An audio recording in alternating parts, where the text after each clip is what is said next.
first, right? Yeah. Right, sweet. And you're calling, right? Yeah. Let me get that one. Nice. Say your names, your side, and Jeter, you got that.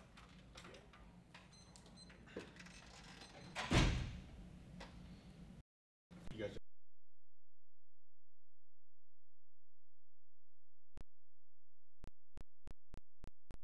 Chris Squitz is going to be second speaking. All right. Can you state the resolution before Yes. we begin? The resolution is resolve single-gender classrooms would improve the quality of education in American public schools. All right. So, 1 second, and then is everyone ready? You guys ready? Audience, and then Ms. Ham, of course. All right. We negate resolve. Single-gender classrooms would improve the quality of education in American public schools. Contention 1, single-sex reports that when boys and girls are separated for certain classes, the resounding message is not that boys and girls learn differently, but that boys can't do what girls can't do what boys do and vice versa. Gender divisions are made salient in single-sex settings because the contrast between segregated classrooms and the mixed-sex structure of the real world provides evidence that sex is a core human characteristic that we should divide people on. Essentially, we teach children from an early age that there are fundamental inequalities between boys and girls that merit different treatment, entrenching the idea of sexist behavior. Second, Richard Faves of Claremont McKenna College finds that single-sex education reduces boys and girls' opportunities to work together because they feel sex is a characteristic that ought to separate them. Thus, institutionalizing gender-segregated classrooms limits children's opportunities to develop a broader range of behavior and attitudes. The impact is astounding. Masturbates macho male culture and corresponds with more sexist attitudes in males. In addition, the AAW Policy Center finds that single-sex education reinforces problematic. A sample size of 1.6 million children by the University of Wisconsin concludes results from the highest quality studies do not support the view that single-sex schooling provides benefits compared to coeducational schooling in the United States. Yet, family problems.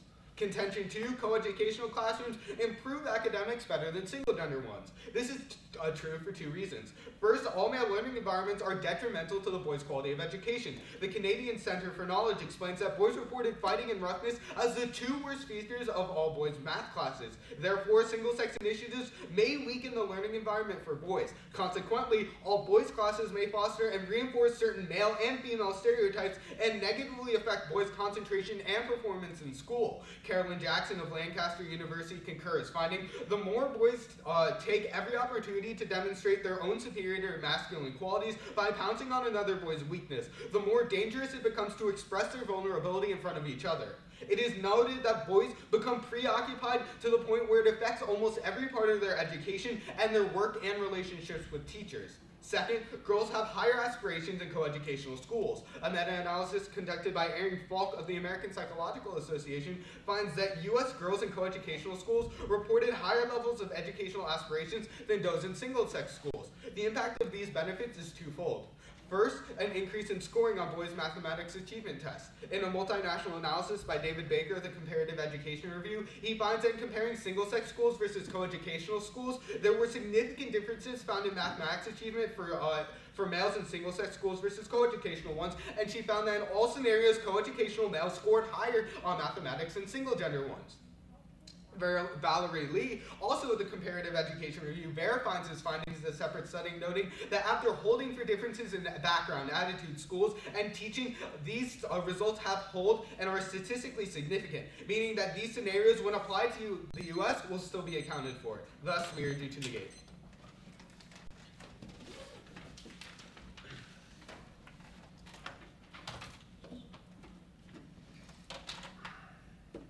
Hi, my name is Joshua Lee, and I'll be speaking on the affirmation. Second, my partner is Josh Olster.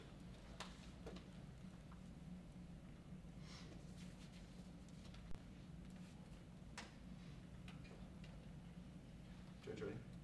Opponents ready? Okay. We affirm resolve single-gender classrooms would improve the quality of education in American public schools. To clarify, we offer the following observation. The Department of Education explains that every child in America deserves an education that opens opportunities. Providing opportunity is the purpose of education, and anything increasing opportunity should be weighed heaviest in today's round. Contention 1, academic excellence. Rosemary Salomon, professor at St. John's University, explains that students in single-sex classrooms are more comfortable raising their hands and expressing uncertainty regarding a lesson without fear of embarrassment from the opposite sex. The ACDC explains that 7 out of 10 schools showed that single-gender classes had a lower number of discipline referrals than the same co-ed classes. This allows for kids to pay attention with fewer distractions. The Institute for Study of Labor impacts that 1 hour a week of single-sex education benefits females. They are 7% more likely to pass their first-year courses and score 10% higher in their required second-year classes than their peers attending coeducational classes. Stetson University furthers that there is a 49% increase in the amount of boys who pass the FCAT and a 16% increase in the amount of girls, showing that single-gender classrooms benefit both genders academically. Contention 2, social factors. Subpoint A, teen pregnancy. The National Association for Single-Sex Public Education finds that girls in single-sex schools are much less likely to experience unwanted pregnancies than their counterparts in coeducational schools. While it's true that girls have just as many heterosexual relationships, those in single-sex classes are in more control, have more autonomy in those relationships, and as a result are much less likely to experience unwanted pregnancies. The CDC explains the impact of teen pregnancies on the quality of education. In 2009, roughly 410,000 infants were born to females age of 15 to 19 years of age.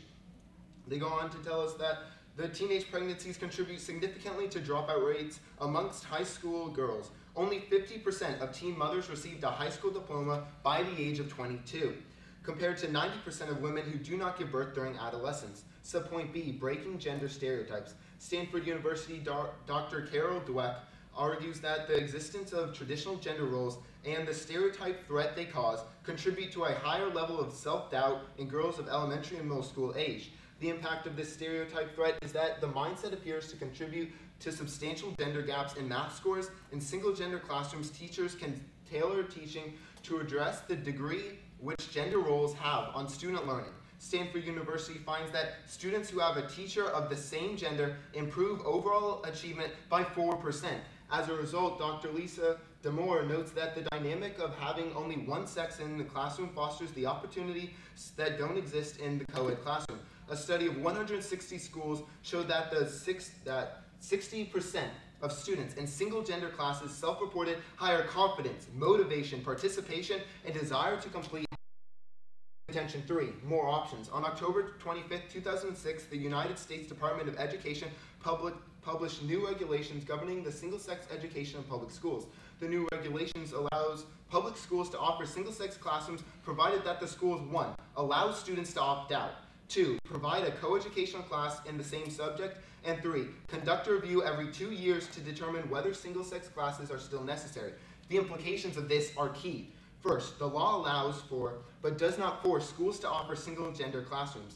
Second, the choice is also left up to the students to participate in them. Essentially, the option for single-gender classes would simply increase the students' choices without affecting the ones who don't need it. Moreover, single-sex education does not universally replace coeducational classrooms, but merely offers an alternative class for subjects in which certain individuals would benefit. The Chicago Tribune writes that the key here is choice. Parents can choose which model works best for their child.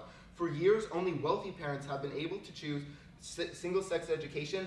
This choice is now extended to everyone. Thus, we affirm the result.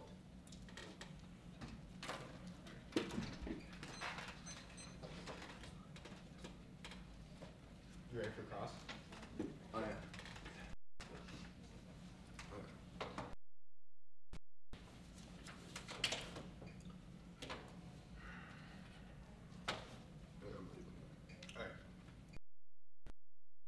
If you're choosing of the two, is that going to be better? Like, if you choose single-gender classrooms, go into them, but it's not the best option, like, is that beneficial or harmful? Why would a student choose to do worse in a class? Which you have to recognize is that these students are going to choose wherever they don't do know. better. Does someone, like, automatically know that this is going to be the best setting for them when they, like, opt into the classroom? Like, Okay. they don't know till they try it, right? Correct. But what you have to recognize is that we show you that it is beneficial. But all your statistics say it's not beneficial for everyone, and that's what this does. It allows people to choose. If it helps them, they can choose to do it. But If they it don't doesn't, know. They don't know till they opt in, and at that point, you're just wasting your years of schooling on because something that's probably That's not not beneficial. true. What you have to recognize is there are class changes, and they have to be able to opt out. And what you have to see is that Right, every but 2 years, like, it's you going to can't- be looked. Can I finish? Yeah, sure. Every 2 years, it's going to be looked at by the Department of Education to see whether or not it's helping. If it doesn't help, then it's going to be shut down, and it's not going to be allowed to continue. Okay, I understand that, but like what I'm getting at is that like you can't just like pull out of the class during like 3 months into it. You have to wait till the term ends. Okay. What you have to recognize is So that you're still wasting that term or semester or whatever in a class that's not like beneficial. Okay, that's assuming that every single student does poorly. But what all of my statistics show you is that they actually excel and that it actually helps them. Can I ask you a question? Of course. Okay, can you please explain to me how this increases sexism?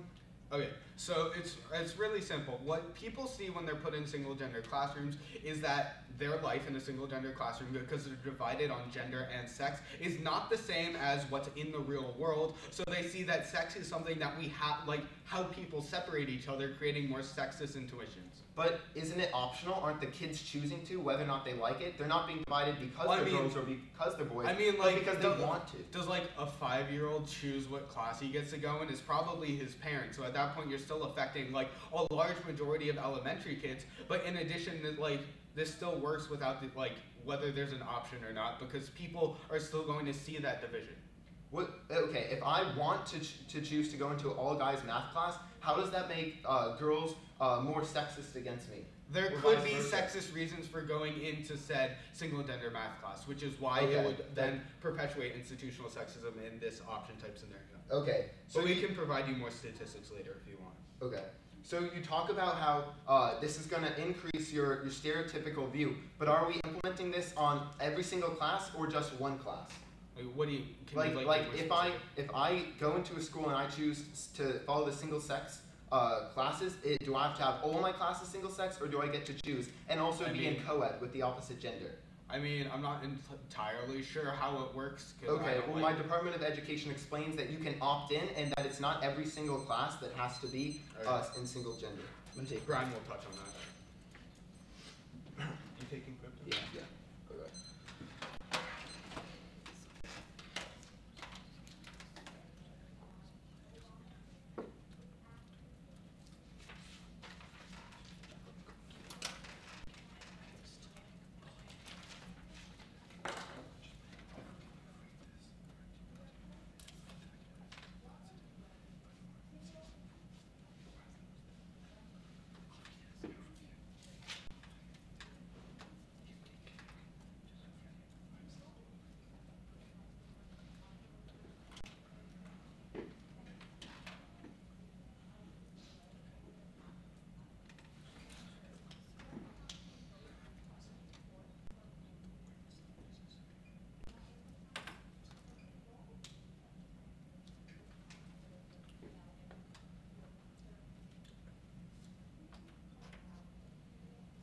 Okay.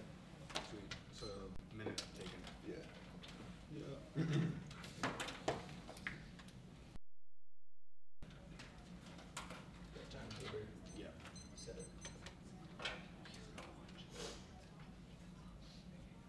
All three judges ready? Alright, just straight down the case. So go to their first contingent where they talk about excellence, few key responses. They first talk about a decrease in referrals, but remember they give you no warrant for this. The next response comes from the Washington Post. They find that boys who spend time with boys are more aggressive because there's an increase in testosterone. Secondarily, Arizona State University finds that because they're lacking the opportunity to work in a non-sexual environment, it leads to more harassment outside of the classroom, so overall there's going to be more harassment and bullying. And furthermore, TES Magazine finds that more girls and boys report bullying in co-ed classrooms. This is not just referrals referrals. Remember, referrals are referring to things such as being disruptive, but bullying is a far worse form of referral. But then, lastly, you can look to the University of Oxford. They find that there's a 9% increase in bullying in single-sex schools, and Tim Wood explains the impact of child safety expert, who finds that children who are bullied exhibit decreased self-esteem, decreased extracurricular activity, and decreased overall academic achievement, which outweighs, because it's not just grades, it's every aspect of their life, every aspect of their education. Furthermore, Wolpert of UCLA looks specifically to the grades and finds that there's increased bullying because of the decreased GPA by 1.5 points. But then go to their impact where they talk about their Stetson evidence. This is only looking at one school for 1 year. You prefer the U.S. Department of Education, which conducts a thorough study across several years and finds there were increased SAT scores and increased math scores in a co-ed environment.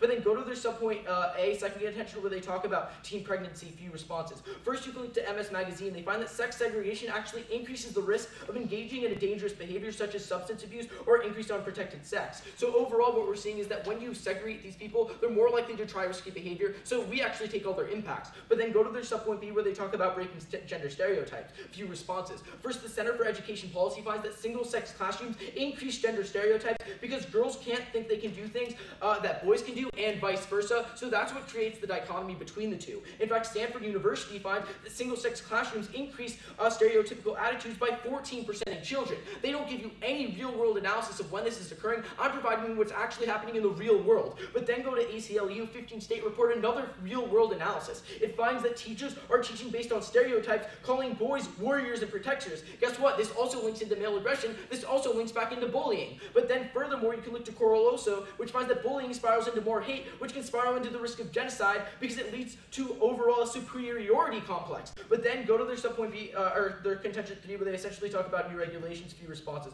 First, there's same-sex classrooms in same-sex schools, so you also have to look at those. Second, Arizona State University finds that there's not enough resources to create an opt-in, so it creates a scheduling nightmare, so it's not feasible. And then last but not least, you shouldn't opt into something that's obviously going to be worse. I'm gonna take prep time.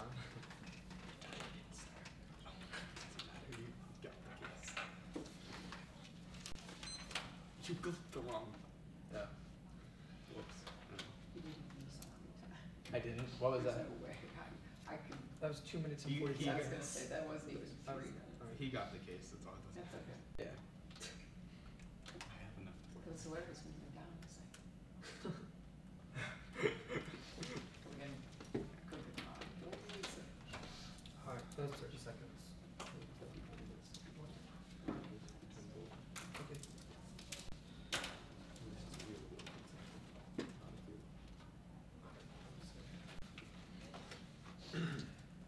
Everyone ready?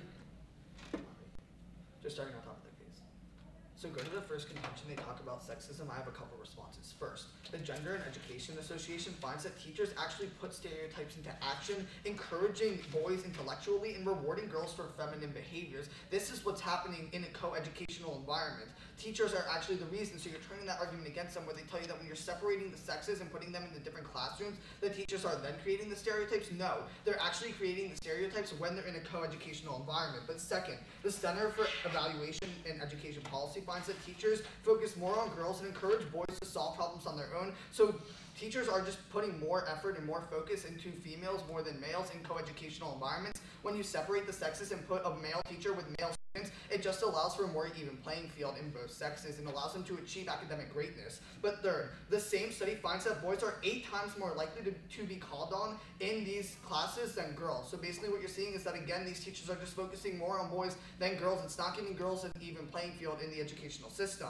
But fourth, they never link to the quality of education anywhere in this first contention. They never tell you an increase or decrease in academic achievement in co-educational educational systems. And so far as that's, you're preferring our case because we give you quantitative statistics that tell you an increase in the quality of education and academic achievement. That's what you're preferring in today's round. But fifth, American University finds that teachers overall favor boys in co-ed classes. I've already stated this a bunch of times, but this is just more evidence to substantiate on that. What you're seeing is that these teachers just focus more on boys. It's not creating this even playing field. But sixth, the National Education Association finds that boys and girls feel more comfortable in single gender classes, and these classrooms are the most effective effective in improving achievement overall. They come up here and they tell you that implementing these classrooms are not feasible. However, this same study finds that this is the cheapest and most effective way in improving the quality of education overall. But further study in today's round, we're showing you feasibility when they're not. Their whole case looks to the fact that single-gender schools versus co-educational schools, they don't take into the fact that, one, that's illegal and they're not proving feasibility on their part, and second,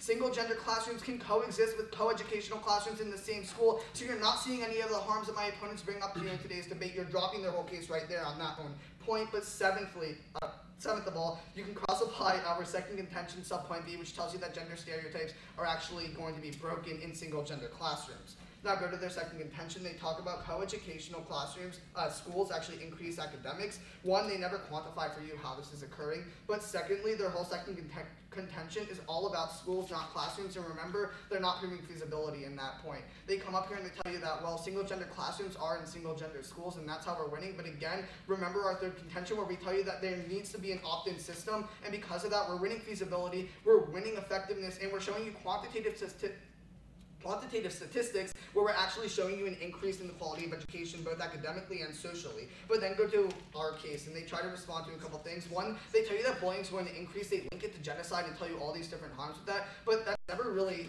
responding to our first contention as a whole. They're really, I think, looking to our second contention. So you're extending our first contention across the flow where we tell you that academic excellence is being achieved with single gender classrooms. They tell you that our Stetson study only looks to 1 year. It doesn't mean you totally discredit this study. It still shows that after only 1 year of single gender education between boys and girls, they both see an increase in proficiency on the FCAT. And so far as that's true, that's a concrete benefit, that's a real world benefit that you're seeing. So I don't know what Brian's coming up here and telling you that we're not showing real world benefits. But moreover, remember the Institute for the Study of Labor card that he doesn't respond to, and you have to extend that across the flow because we see a 7% increase in women passing their first year courses. He never responds to that. That's a concrete impact right there. But then go to the fact that he tells you that all these social factors and bullying and all these different things. However, what we tell you is that it's not about these just bullying in not the quality of education. I mean, Lever links that. He tells you that bullying will lead to genocide and that they're more aggressive, but they're actually like academically doing better, and that's how we're weighing the round. We give you an observation of how to weigh quality of education. They don't. You're preferring our observation, and because of all these reasons, you voted negative affirmative ballot. Ready? Ready? Alright. All three judges? Alright. So is bullying a part of the education system, like being aggressive? Not necessarily. Okay, so 2,400 on my SAT, and then I go home and abuse my wife. Did I get a good education? Yeah. I mean, Wait, that's not what? linked. Wait, that doesn't make any sense. No, obviously, it does. you're not educated if you're abusing your wife, right? How do those two things link? If you're getting a 2,400 on your Because SAT, I'm not an that means educated. Because just because I can do math doesn't mean I'm educated. Okay. Like I'm like also cultured. Like I'm like nice to women. So what you're saying is that separate these genders, they're just going to go home and abuse their wives? Like, I don't see what I give you a bunch of evidence saying that bullying overall leads to more hate crimes from the Corraloso evidence. I also give you a bunch of links into bullying. So yeah, I would say I gave you plenty of evidence. How much of an increase do we see? 9% increase in bullying in schools, and I show you that there's intangible impacts because I give you a bunch of warrants that you asked for. Okay, I ask you another question. Sure. All right, so you essentially talk about, so you say single-sex schools are illegal, right? Yeah. Schools in American public schools. Single, you can't have an American public school. What with about all single charter classrooms? Sure. okay. Does your evidence specifically say that you're looking at charter schools? If there can be charter schools that are single-sex schools, then it's still topical. That means you have to look to both. Not necessarily. I mean, I would say that you probably do. How? Because there's single-sex classrooms inside of single-sex schools, so you're also looking to those to actually derive empirical benefits. Okay, but unless you show a difference, like a fundamental difference, if you're controlling for socioeconomic background between private schools and public schools. So I can win either A, showing that charter schools are single-sex schools, or B, showing you that there's no difference between private and public schools. Where we only have to prove an increase in the quality of education, and we're not talking about charter schools. That's great if you are, but we're advocating for single-gender classrooms in regular American when we show feasibility and when we show you quantitative, like an increase in the quality of education, that's when we're winning. Just because you're advocating for something doesn't mean that we can't also advocate for something, and then we debate between the two. Okay, so fine. You can't just don't be like, have single I gender picked classrooms something, in charter you schools, can't have it. but then we still see the benefits in regular American public schools. Right? And your two studies are the increase like Brian, girls. you can't wait, confine us to just having to prove charter schools, the benefits of No, charter I didn't schools say when- just. Whoa. I would never do that. That's what you're trying to do to me. I'm saying No. that you have to look to both. You're like, no, we can only look to one. Okay, And but then if you're we saying can that- say that single gender classrooms are beneficial in American public schools. We don't have to advocate that they be in charter public schools. But they're also public schools. So yes, you do. Why? Because they're public If we schools. just show a That's net what the increase in the resolution quality of says. education, don't we win the round? Because you wouldn't show a net increase if it works in some areas and not others. But you're not really showing it's working in either. Because We are, he's going to but get up we and show read you a bunch actually of terms. quantitative statistics when you're just telling us plainly That looks at bullying that looks at in increases. one school in Florida where I give you a That's 184 like one meta-analysis. statistic Wait, out of like the 50 we keep wait, the second one that was a 7% increase. Okay. We'll take prep. Yeah.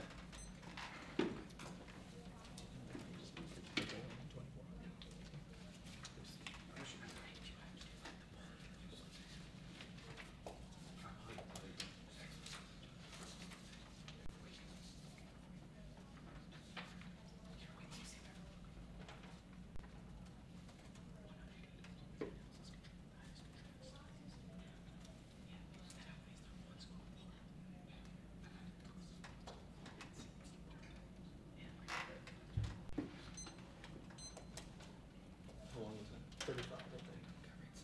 There's 13. Proceed.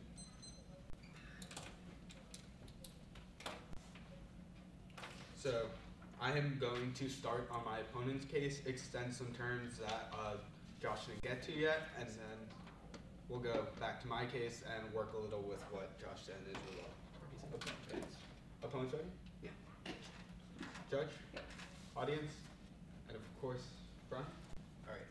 So, let's start on their first contention. They are completely non-responsive or don't respond to the argument about bullying. Remember the Washington Post evidence where we tell you that because there's increased testosterone and increased tensions, you have more fighting in single-gender classrooms. In fact, you can look to the University of Auckland where they show you a 9% increase in bullying. That's empirically quantified. But then you want to look to the impact of bullying. First, Tim Woda, a child safety expert, says that every a passive education is harmed when you're bullying because you're more worried about being protective of yourself than working on your education. In fact, they find that it drops their GPA by 1.5 points. That's 3 letter grades. That's extremely detrimental. But then you can go to their final contention where they talk about the option. They don't respond to the ASU evidence we bring up that says that's a scheduling nightmare. So schools, even if they have to have the option, it doesn't matter. They're not going to be those schools because there's a scheduling nightmare. It's not going to be able. In fact, you can look to Lancaster University where they find moreover 71% of teachers are not prepared to teach single-gender classrooms. Their entire case is not unique because they're not able to show that this is going to be feasible. But with that, let's get back to our case. So they basically respond by saying that in co-educational classrooms, boys are favored a lot more than girls. However, if you look, this is empirically denied. Look to the University of Wisconsin, which looks at 1.6 million students and looks at the highest quality studies and finds that girls in co-educational schools had higher educational aspirations, meaning they were more involved in their education. That empirically denies anything they're talking about, because even if it may look that way, what's empirically happening is people are more invested in their schools. But that brings me yet again, they don't respond to the meta-analysis, which I just brought up, which finds overall there is no benefit to single-gender education when looking at the highest quality studies for the United States. Even if they want to give you anything talking about basically how people do better in single-gender classrooms, it doesn't matter. They're non-responsive to the best piece of literature on the topic. At that point, you're not going to be voting off them off of academic success. Instead, you can easily be voting on a second contention where we tell you that because there's higher educational aspirations, because there's less bullying, you see that co-educational schools have higher levels of mathematics tests and SAT scores. Thus, I urge you to vote for the negative. We're gonna take running prep. Yeah. For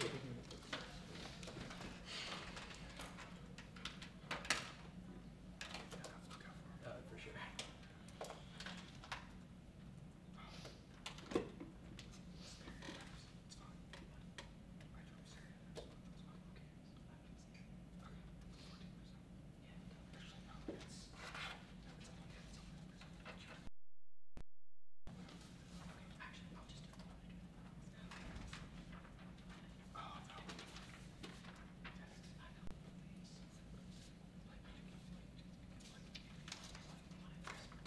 Okay. That was 47. Yeah.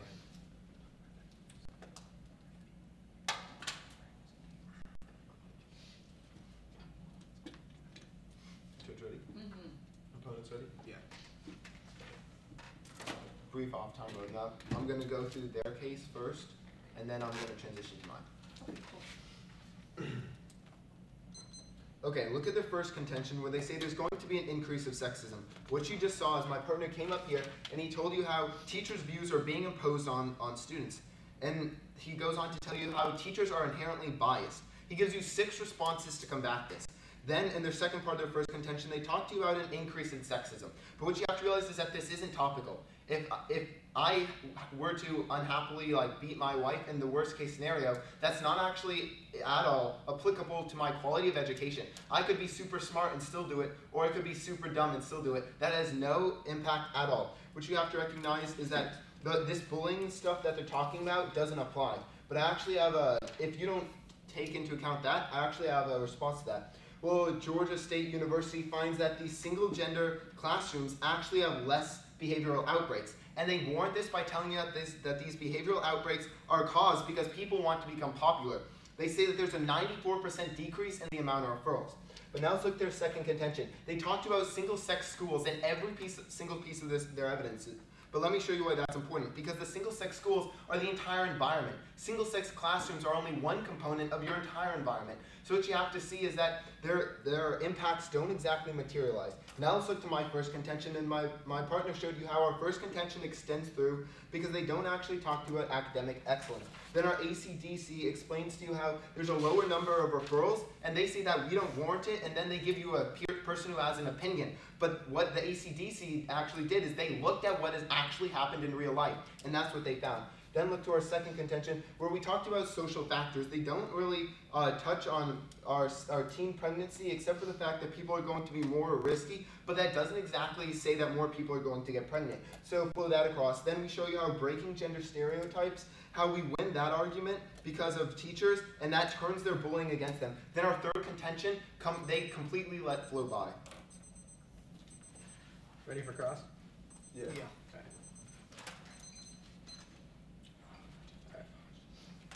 So you again that say that bullying has no impact in education and genocide has no impact to education, right? There's just no link to it. No, what do you mean? Yeah. If the environment created by single-gender classrooms is really harmful to the life skills necessary that's taught in public education, how is that not degrading the quality? Because what you're saying is that if we separate the genders and put them into single-gender classrooms, they're going to eventually commit genocide when they're older. I would say that the you don't. It's completely ridiculous. I mean, that's not a response back. In policy, they run that all the time, and I'm telling you that there's a strong. I'm using a policy argument in public forum in front of people who are flowing, and you didn't respond to it. And then also the Auckland evidence that says there's a 9% increase in bullying, and Brian gives the analysis that referrals don't matter because they can be really simple referrals like chewing gum. That's a lot different from actually bullying someone where you destroy their entire quality of education. Well, what we're talking about specifically is in class, people act out because they want to become popular, and if you're having less disruptions, more kids can learn. No, can I ask you a question? Okay, sure. Okay, my third contention where I talked to you about how there's going to be more options. Then I show you how the key here is choice and how they can choose to go into this. Haven't you allowed this to flow by? No. Not necessarily, because Okay. first we give you the ASU evidence that says it's an absolute scheduling nightmare, so they're not able to create the full continuum of classes. Second, I also show you that it doesn't matter. You don't get any offense off of this argument unless you prove that single-sex classrooms are good because you're opting into a worse option. And then third, I tell you that you also have to look to charter schools that are same-sex schools, not classrooms. And then so also I would say I put a lot of responses And then on it. Okay, the Lancaster University evidence I brought up that says 71% of teachers aren't ready to teach in single-gender classrooms with this specific environment. So even if all of that flows by, if the teachers aren't ready to teach, then how can you have a good class? Okay. So that was a First off, we don't have to prove solvency. It's against rules that we have to show you how this works. I mean, Secondly, we show you that let's say all your evidence is about charter schools. We show you a net benefit, and that's what you have to look at. Then I show you that the foundation of education Can I ask you a reform and question? accountability actually explains. Can I- Hold on, I'm responding. You have 30 seconds for your part. Yeah, okay. Okay, they say that the academic research shows positive educational benefits of single-sex schooling. Furthermore, students either benefit or, at worst, have a neutral outcome because participation is voluntary. And all of your evidence is talking about schools where they have to be Okay, there. so let's think about this for a second. Okay. Is a kid who is like a kid going to more likely, like the majority of Americans, more likely to pick a Cinnabon voluntarily or a salad. Probably a Cinnabon, even though it's worse for you. So you opt into the worst option. Okay. So yeah, they're gonna be like, yes, I voluntarily opt Okay. in. They're not gonna know that they're doing way worse than they would in like Okay, but the harms that you're co-ed talking about classroom. are all social harms, and we tell you that academically these students are improving. So where do we weigh this? Because I give you 184 meta-analysis which you can't respond to in the final focus of the highest quality studies. You want prep or not? How much prep do you have? We'll like 20 seconds. Okay.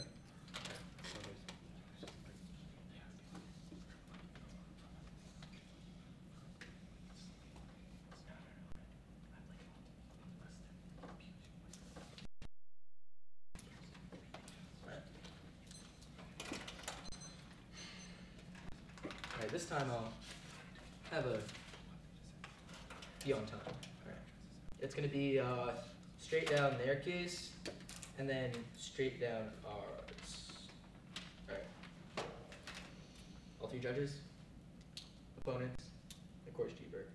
So obviously the first reason to vote for us is going to be off of bullying. Remember, they say their only response is that it doesn't, that if you get a good grade but you're still bullying people or you're still like demonizing people in the future or abuse your wife, obviously you're not educated. So you're going to be linking in right there. Remember that because they're not working in a non-sexual environment, it leads to more harassment outside the classroom. In fact, I show you a 9% increase in bullying, and I show you that overall, from Tim Woda, that it decreases literally every type of education, like aspect of education. This outweighs just their grades analysis, so you can vote right there. But furthermore, I link into genocide. I give you the core also evidence that says that bullying spirals into hate, which increases genocide, so because of a superiority complex, which also outweighs, because if everybody's dead, they're not going to be able to have an education. But then furthermore, go to their argument where they talk about essentially better test scores. Remember, I give you the U.S. Department of Education that shows you increased SAT scores and math scores in co-ed environment. At best, it's a wash, but secondarily, they're only looking to one school. You prefer the highest quality studies of 184 meta-analysis on our case, which they never respond to, that says that overall there's no benefit of co-educational classrooms. But then but that's on our case. But then back to their case really quick, when they talk about teen pregnancy, they try to extend it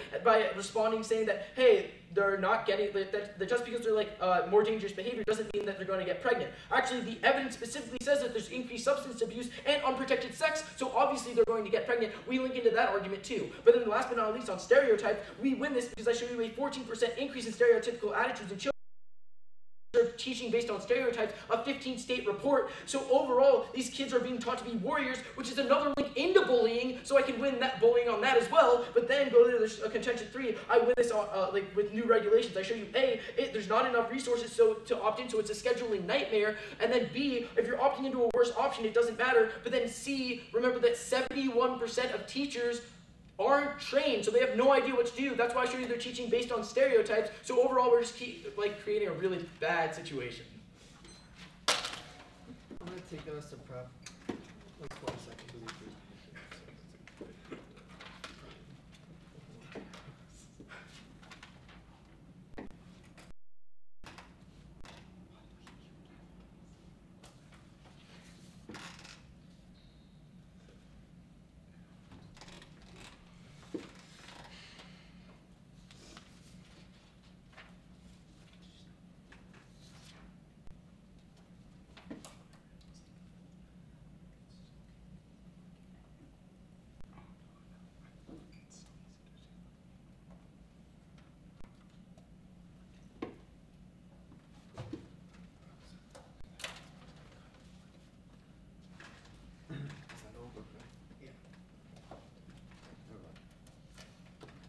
Everyone ready? So Judge, there's a couple main voter issues in today's debate. First, they are winning the social debate and we're winning the academic debate, but I'm going to tell you how you're going to weigh it in today's round. Remember that the purpose of education is to improve test scores, to improve all these different academic excellence, and we give you that observation. They don't give you an observation of the quality of education. That's why you're preferring academic over social. But second, their social links, they say that it's a policy, that they're linking at like policy and it's a public forum, that's fine. But the only quantification that they give you is a 9% increase in bullying in coeducational schooling, and they tell you all these different harms from it, but they never quantify it for you. And insofar as we're quantifying for you an increase in academic excellence, an increase in test scores, proficiency, and all these different things, you're going to be preferring our case over theirs because we're actually giving you a quantifiable, reasonable way to actually weigh the round, where we show you an increase in academic excellence. But furthermore, what you're going to be seeing is that they just overall don't link back to the resolution as well as we do. What we're telling you here is just that the quality of education is overall being improved with single gender classes.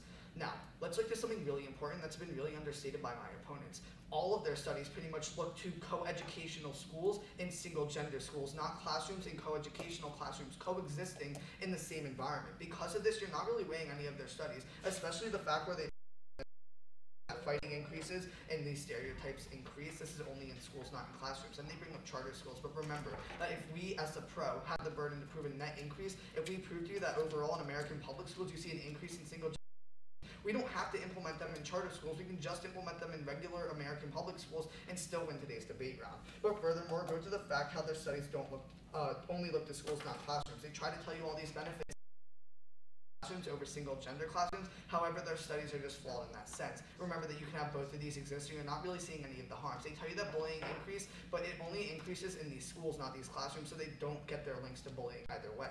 So one, we're winning the academic debate, and secondly, they're trying to win the social debate, but they don't link it back to the resolution as well, and for all of these reasons, you're going to be preferring an affirmative ballot. Good job, guys. Good job. Good job.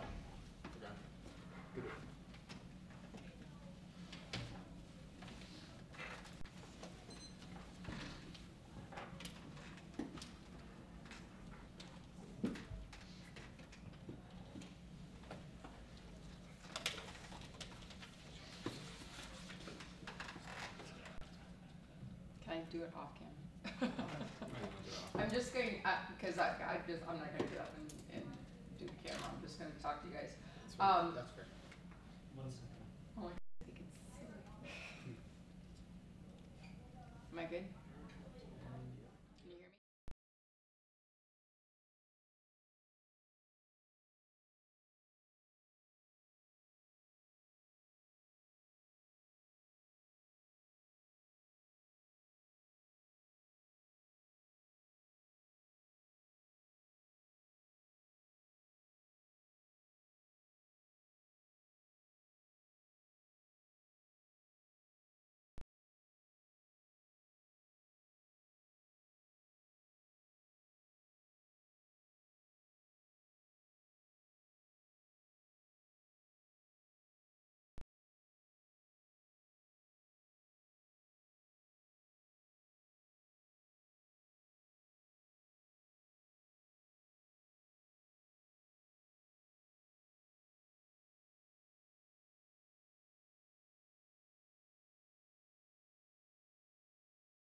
What are you doing? Feeding the pigeons. You do that too much, you know what you get? Fat pigeons. That's a line from Mary Poppins. I love that movie. You ever see it? No?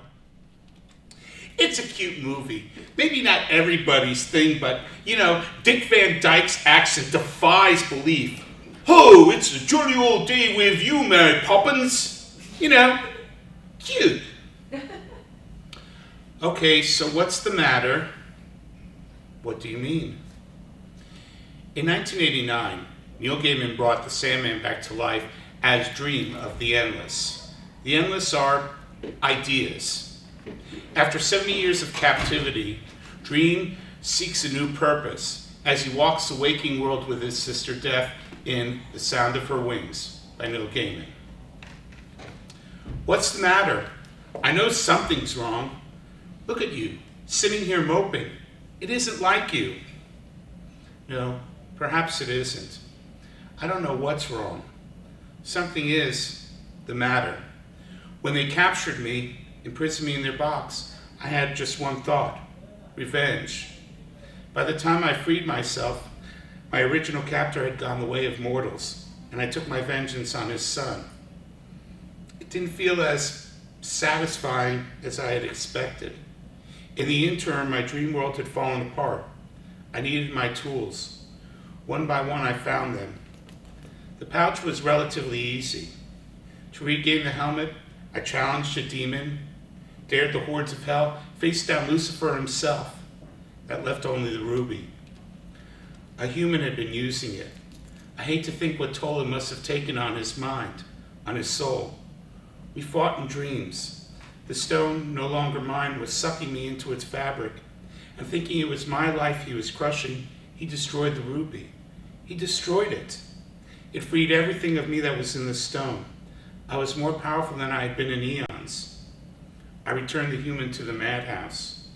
You see, until then, I'd been driven. I'd had a true quest, a purpose beyond my function. And then suddenly, the quest was over. I felt disappointed. Does that make sense? I've been sure that as soon as I had everything back, I'd feel good. But inside, I feel worse than when I started. I feel like nothing. There, you asked. Have you finished? Yes. You could have called me, you know. I didn't want to worry you. I don't believe it. Let me tell you something, Dream, and I'm only going to tell you this once, so you better pay attention. You are utterly the stupidest, most self-centered, appallingest excuse for an anthropomorphic personification on this or any other plane. An infantile, adolescent, pathetic specimen, feeling all sorry for yourself because your little game is over and you haven't got the balls to go and find a new one. I don't believe this, Dream. You're as bad as Desire, or worse. Didn't it occur to you that I'd be worried silly about you? I didn't think. That's... You don't think, you lummox, you overgrown, butt-headed... Ugh! Give me strength. Killer catch! You're as mean a ball player as your friend here. He's not my friend. He's my brother. And he's an idiot. Just feeding the pigeons. Look, I can't stay here all day. I got work to do. You can come with me, or you can stay here and sulk. I don't mind either way. I'll come with you, I suppose. Don't do me any favors. So, hey, Fox. Want a soda? Could I see you again? Sure, Franklin. You'll see me again. Soon. Okay, hey, how'd you know my name was Franklin? Soundless we travel. No heads turn to mark our passing. The churning crowd parts as we walk through it, looking everywhere else, but not at us. In the world of the waking we move, silent as the breath of cool wind. As we pass them, people shiver and look away, mutter to each other. Feels like someone walking over my grave. Can you rock a Romani? Can you fake a Bosch? Yes, I can pat a Romani, Harry. Can you? Huh? I didn't hear nobody come in. Can I pater Romani? Not so good. But I can fake a Bosch. It means to play the fiddle. I'm not real Romani. Nah, I'm no gypsy. I'm a Yid. An old Jew dying lonely in New York. Yes, I know who you are, Harry. Do you know who I am? You're... No, not yet, please. Yeah, I know who you are. Excuse me, something I gotta say. Always used to wonder if I'd say it, but what the hey? Hear, O Israel, the Lord our God, the Lord is one. I look so empty. It's good that I said the Shema. My old man said it guaranteed you a place in heaven, if you believe in heaven. So, I'm dead. Now what? Now's when you find out, Harry. She draws him close. From the darkness I hear the beating of mighty wings. I thought he was sweet, didn't you? Sweet? I don't know, perhaps. My sister, when I was captured, it was not me they wanted. It was you. I know.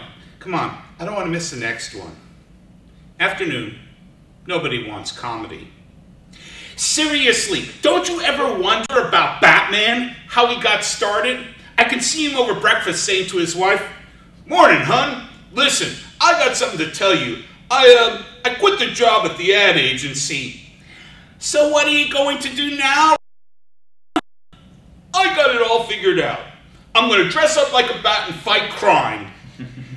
"You're gonna what?" "Ralphie, have you talked this over with your analyst?" But if they had captured you, the consequences... Shh! I want to hear this. Zzz. Those assholes! I don't believe it! That Squirt Mike was live! Who are you? I just realized that's every comedian's nightmare. Dying on stage? I thought you were really funny. Why couldn't I have had a few more lousy years? I would have made it to the top. I'm sorry, Esme. Your time was up. I hear the sound of her wings. Gets me down, too. Mostly they aren't too keen to see me. They fear the sunless lands, but they enter your realm each night without fear. And I am far more terrible than you, my sister.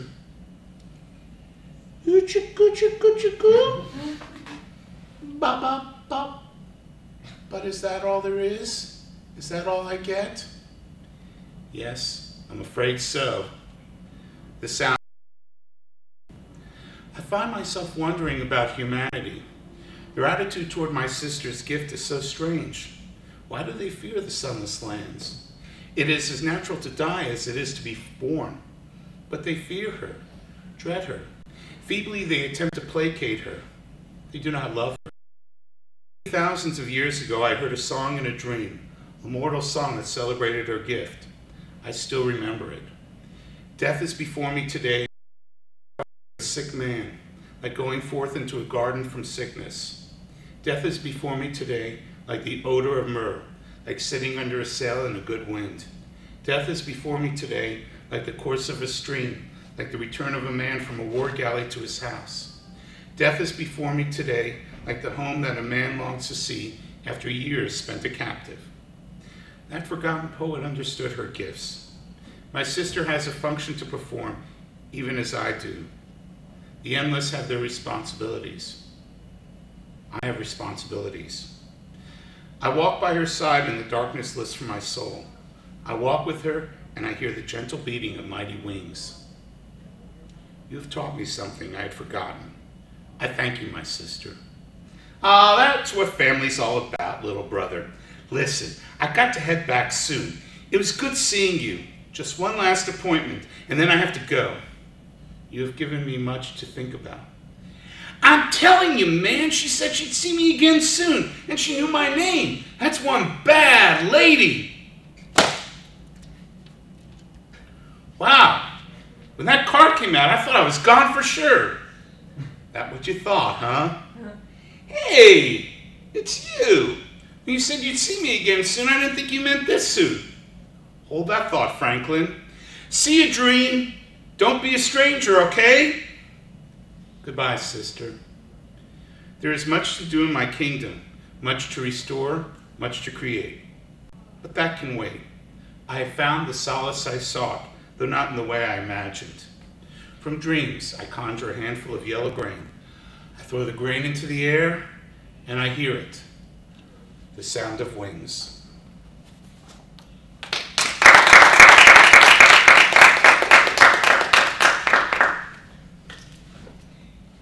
Thank you.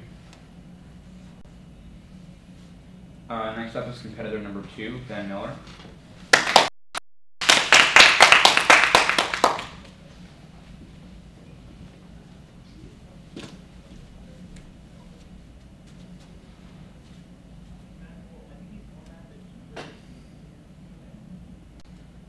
Southern trees bear strange fruit, blood on the leaves and blood on the roots. Bits of information about his life floated like ripped pieces of gossamer along the wind tunnel formed between mouth and fingers, tap, tap, tapping his name out in full. Troy, Anthony, Davis, pastoral scene of the bulging eyes, the twisted mouth. Tap, tap, tapping his name out in full. Troy, Anthony, Davis lived. Composed of a collage of recanted testimonies, of dusty memories, of clipped quotes he breathed. But for a moment, slowly pieced together, glued incohesively from tears, from pleas, his name tethered to an emblem of injustice. Black bodies swinging in the southern breeze, strange fruit hanging from the poplar trees. On September 21st, 2011, the state of Georgia executed Troy Anthony Davis.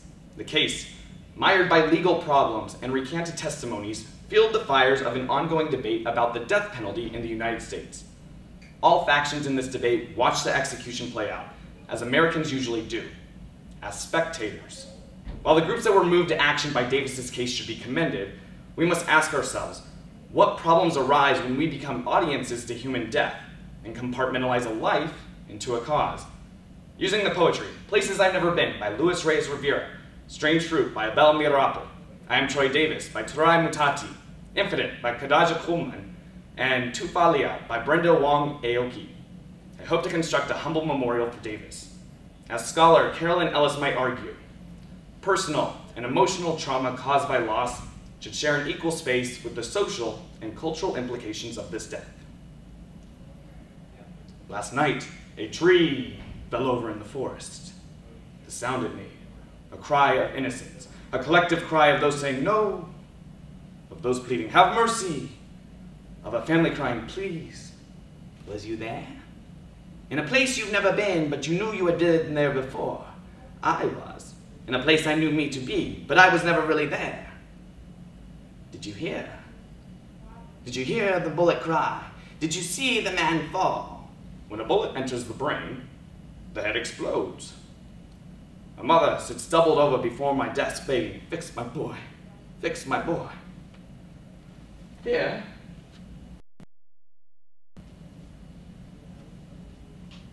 and the crinkled snapshot looks nothing like the plastic bag of boy in the cold room downstairs.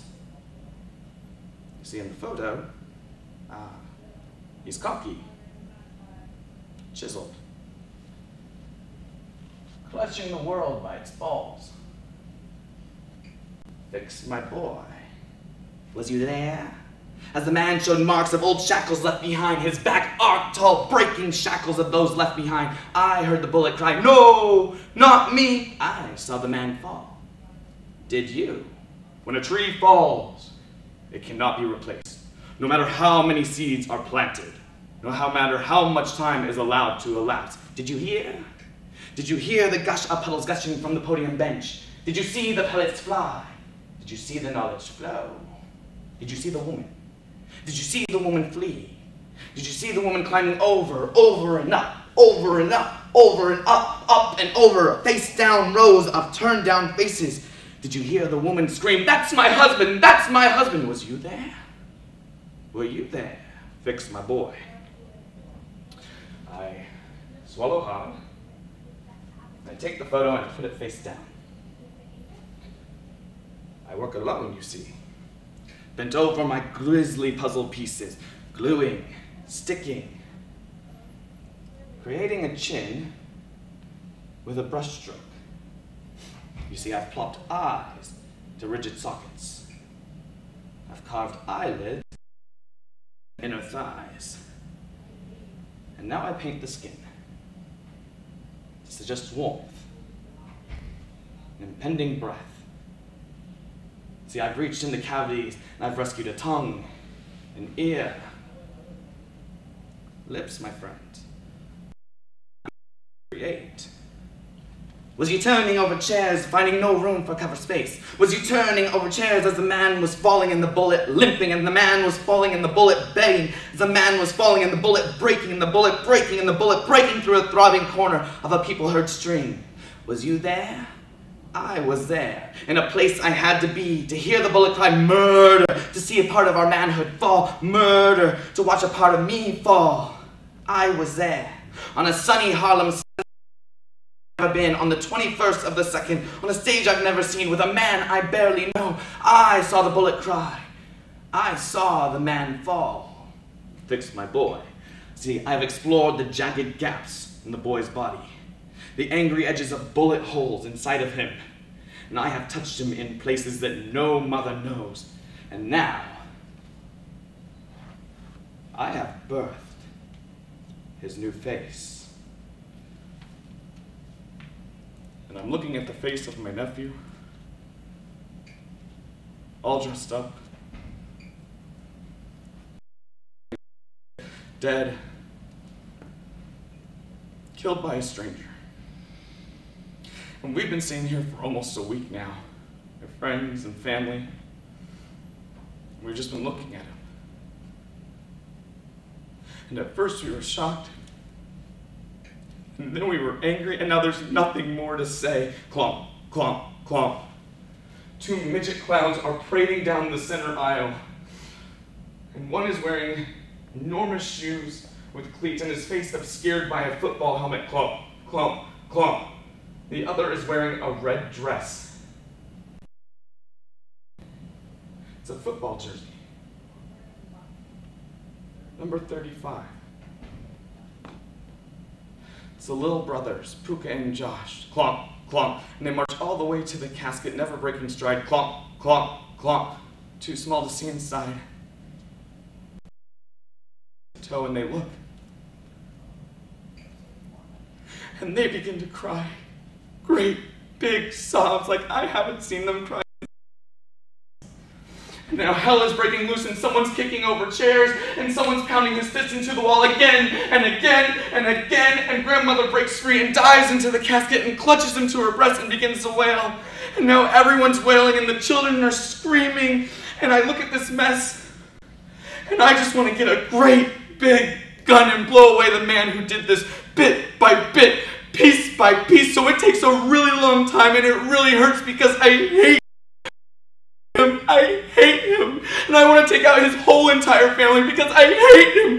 Hate him. I hate him. Ah! An old man begins to shout. Ah! And an old sound begins to chant as other men join in. And we are begging our ancestors to give us strength. Ah! And we are begging our ancestors to take this young warrior spirit home. And the highest chief raises his arm and yells, "Death is the norm!"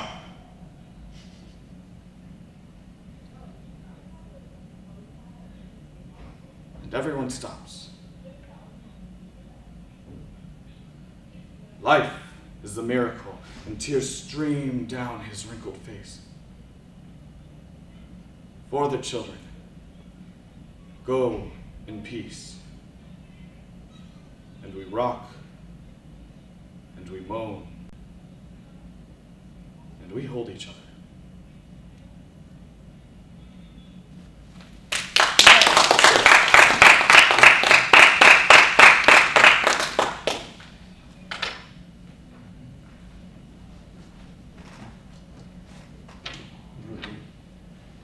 Did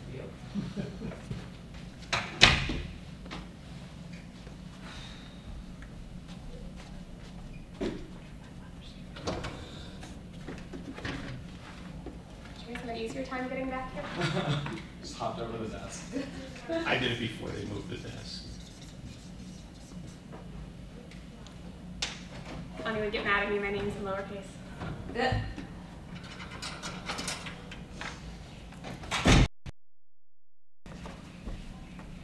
You the judge? Saw it. Nebraska high school senior Michael Barth was ecstatic when he won the poetry at Nebraska state competition last week. His poetry was life-changing for many of the conservative individuals in the Midwest who hadn't heard such a topic discussed on a public stage. Michael was even more excited when Nebraska told him that these state championship pieces would be recorded and broadcast on televisions all across the state. Yet early this week, the Nebraska Association of School Activities tried to tell Michael that he could not perform his piece. He could perform, but it couldn't be about gender identity, because that was too controversial of a topic for the masses to hear from a high schooler. What happened next is not sad, though. As MSNBC reports, on April 4th, 2014, a social media firestorm took place after Michael was told he could no longer perform. And there were 1,000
He has years of debate training that has prepared him for policy ideas and the ability to express them to the masses, so people will hopefully vote for him and put him into office. This is exactly why debate is so cool. I have to believe, and I don't have any formal statistics to back this up, that the number of debaters that have cool jobs in the future is far higher than the percentage of football players or baseball players that make it into the big leagues. Nothing against those athletes, because they probably work equally as hard, but we have an extremely high success rate. The College Board reports on their website, updated daily, that communication is the #1 skill that colleges are looking for on resumes.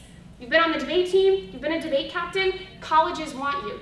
They know that that means that you have the ability to research, to write, to speak, which is sometimes difficult when you haven't done it for 7 years. But more importantly, they know that people that have debate training can do these things and will be successful in college. So debate's clearly cool because it gives us cool jobs. And finally, debate allows you to have GDS. Now for those of you, older audience, that might not know what GDS is what the teenagers refer to as good debater syndrome. Now what it's supposed to do is make not attractive debaters more attractive because they're good at debate. However, as someone who's married to a debater and I met my husband at a debate tournament, I can tell you that he was already really attractive and really handsome, and he just became more so after watching him debate. Debate is a great place to meet people. It's not every day when a parent would say, oh, I don't want you to bring home that debater or that person on your debate team. No, they wouldn't say that because they're usually well-mannered, they're well-spoken, they're well-read. And I have so many friends who have married people that they know in the debate community, that they met in college or out on the circuit. And moreover, the debate community is welcoming of all genders and sexualities to be able to marry, which is another reason why this GDS is so important. You can find a really attractive male or female or someone who doesn't really know, it doesn't matter. The debate community doesn't care, and they'll support them because they probably were a good debater. They probably did suffer from GDS, which is a good thing to suffer. They probably lived happily ever after. So, Michael Barth made history. He made history by being one of potentially the most famous high schoolers because of his national notoriety after people told him he couldn't speak about gender identity. But after the hashtag Let Michael Speak took waves across the country, he was given that opportunity. And his opportunity is one that all of us can be proud of. Is debate the coolest extracurricular activity? Absolutely, because it's a community, we're a family. Second, it allows for cool careers in the future. And finally, you can meet life mates, partners, and GDS is alive and well. That this speech teaches us today, it's that this is an activity that continues to give, that you can continue to be a part of, no matter how old you get, because it's just that cool.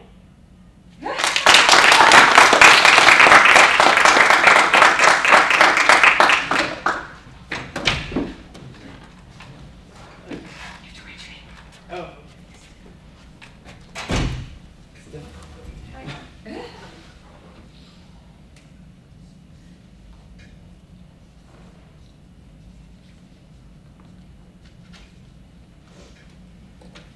Okay, who's giving time signals? I will be. Okay, just 5 down. 5 down? Okay. Okay. Oh, sure. Since this is being broadcast out to the general public, I'd just like to make it very clear that in no shape or form do I generally agree that we should have higher standards or more strict regulations for who can and can't get degrees or bachelor's educations, GEDs, high school diplomas, whatever the case may be. I know that as a graduate of the bachelor's degree system, you sometimes have some credits in political science and some credits in PE and an attempted credit in a poetry workshop that you thought you were going to pass but you failed the midterm. But I also realize, alongside this healthy distrust for system regulation, that there is a problem with the education system in the United States of America today. States like South Carolina and Louisiana in the past shut down their requirements to the level at which students who are wanting to drop out basically only have to go a little further to do so. They're not creating systems that keep kids in school. They're creating metrics that allow kids an easier path out if they've already decided that those kids can't be saved. And it's because I firmly believe that debate is the thing that would change those decisions, that would change the practice by which administrators believe that students aren't worth saving anymore, that I definitely believe that it should be mandatory in order for people in this country to get their high school diplomas. That being said, I think there are two good categories as to why this is true. And the first is because of the portable skills that debate teaches us, but also because of the concrete relationships that debate in the United States specifically garners students, whether they're looking for advancement in college, careers, or anything else. debate is definitely a savior for the American people. So that was going well until that last line. Portable skills. I could read you a dozen Atkinson and Panetta cards from the past 10 years. I could read you a bunch of Steinberg and 08 cards to explain why there are certain processes and schema that debate helps to develop in our brains that are useful to be members of a productive American society. We live in a scientific and very analytic world, and using debate, any genre, whether it's public forum, student congress, or even the speech activities, relies or forces a student to rely on their brains in a problem-solving manner, forces them to see the world in a way in which arguments are objective, to depassionize themselves or to take passion out of the way they view the world, and to look at things and more soberly, more holistically, and that's obviously important because we're trying to get our students out of high school and into the economy. That being said, there are also portable skills that aren't so capitalistic that debate also helps entrench in the student bodies. And I think that they range from creativity and trying to come up with arguments that are diverse, preemption, the idea that other people's arguments might be better than yours, and a way to kind of empathize with judges and create relationships between different generations who are all occupying the same debate space and will for the coming future. And so if debate were required in states like South Carolina and Louisiana, who continue to, as I say, deregulate their public school systems, in the case of Louisiana by basically allowing for voucher programs to take over the state by 2018, so that basically what's going on in that state is that since the public education is so broken and because the state is so strapped for cash, they basically allowed small private schools, mostly using internet-based technology, to take over and bear the brunt of education for the state. And in South Carolina, where those students who have basically shown an interest in dropping out of school are offered a contract to basically make up only half of the necessary credits that they would otherwise need to graduate because the threat of dropout is so high. So these are just two extreme examples of where public school systems are losing money and losing faith in the options that they have to fix their problems. And I think that debate is a cheap and reasonable alternative because it allows students to partake in an environment that's both safe but also constructive, in the sense that the ideas and the nature of debate are that we're supposed to encourage discussion and not take things for granted and not accept authority structures. And so the ability for students to challenge and stress those ideas is very important. The other requirements are so static, and when we realize that all of us sitting in this room haven't really used algebra 2 or 3 or whatever the case may be in the past couple of years, we have needed problem-solving skills, and we have needed to make arguments to people who are different than we are, and we have needed to be in situations where we needed to do more research than we thought capable. And so debate as a means of getting us ahead in those sections of our lives is definitely a good thing. But the second area that I've seen personally in my life, or seeing debate have a great impact, is in the relationships that it actually builds for high schoolers, and why if classes were mandatory, there'd be a better route for students to see the greater option for debate categories and debate events, and hopefully get them on the track that they'd like to higher learning. So an example of this is that in my high school, we didn't have a debate class, and I only ever really wanted to do one Congress. But if we had had a class, if we had had some type of introduction to the different forms of debate, I may have been more interested in pursuing policy debate or other forms of debate, which I eventually did later in my career. But I wish I'd had that foundation in high school, because it could have opened me up to opportunities for scholarships, like policy debate tends to do. It's a more scholarship-tracked event, or like parliamentary debate, if I had been more concerted in my efforts to do post-high school speech activities would allow me to get scholarships. All of that to say this: if the United States had a program by which all high school students were required to have debate as some type of underpinning to get their degree, they would have built relationships up in the process of doing so, because debate is a community, right? Debate's a family in some sense. No matter where you go, whether it's Kansas City, whether it's Miami, whether it's Fort Lauderdale, these communities tend to function in a similar way, because the basis of their establishment is this idea that we should always challenge each other, and we should always promote the best form of dialogue and always the most taken for granted. And so in my own experience, I've definitely seen how debate classes would be really valuable in getting students on track from an earlier age, kind of seeing a variety of options and a variety of means for advancing themselves if they don't have options to do that outside of debate. So at the beginning of this speech, I said that I wanted to make very clear to the public at home that I'm not necessarily in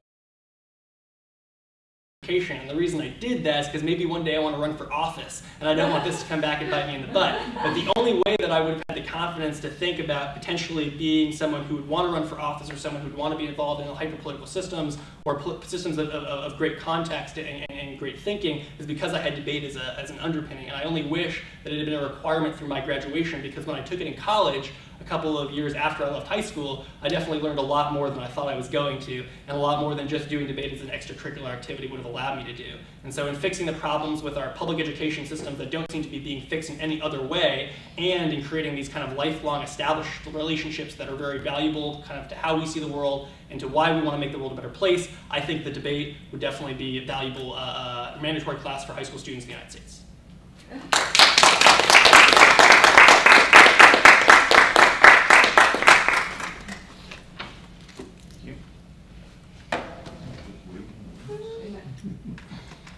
So I can stand here, right?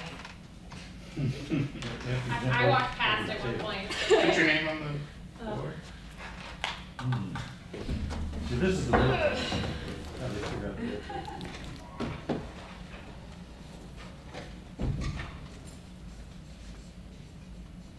Do we introduce ourselves to the camera?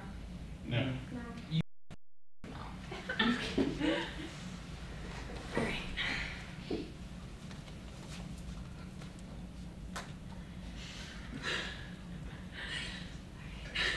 Okay. Unfortunately, in high school, you can be labeled by the group that you hang out with instead of your actual personality. You could be a jock, you could be a band geek, or you could be a debate nerd. Which brings me to my question. Can debate students overcome the stigma of being nerdy? And the answer is a resounding no. But at the same time, they shouldn't try to overcome that stigma for 3 key reasons. First, the diversity of the community.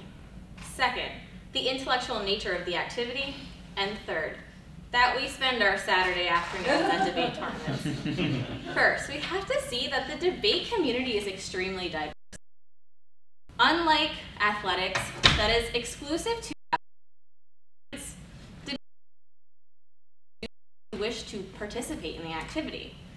Because of this, others tend to criticize us because of human nature, because we're different. But this diversity allows for students to transcend things like prejudice and racism. Because of debate, because of the interaction with people who are different than you, you learn to realize that just because you're different on the outside doesn't mean you're different on the inside. Second, we have to see that the intellectual nature of the debate of the community allows for you to be seen a little bit nerdy. Because debate fosters the analysis and presentation of issues, students are more likely to communicate their opinions on issues in class. While in debate, you're asked to either look at a social problem or even debate whether a policy is good for the American people. While you're in class, you're more likely to speak up during class discussions. Because of this, students' fellow peers may see them as know-it-alls or nerdy. But in the real world, this actually helps debate students. According to the American Dental debate students actually are better dental research candidates because they're able to analyze and present logical arguments. This can also be applied to probably every other college major, not just dental hygienists. But because of this, students are more likely to succeed in school on papers and thesis projects. In addition, they're also able to analyze tough issues in the workforce.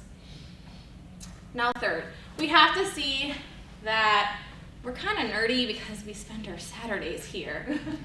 Students often find their Fridays and Saturdays taken up with debate tournaments while they're at a football game or relaxing on the beach. Because of the typical social life of a high schooler. But it also creates an environment in which you can feel safe. It also harbors lifelong friendships and bonds with people who are kind of similar to you. Because other students might say that, oh, you spend your Saturday at Nova? They might think you're a little weird. You also miss out on a lot of social events, like parties, grad bash, and even sometimes prom. But you're doing it because you love the event, and your other friends are also missing out. These bonds that are forged transcend into college and even past college, especially for us debate coaches. So when it comes to overcoming the stigma of being nerdy, debate students probably will have a hard time, but they shouldn't care that much. Thank you.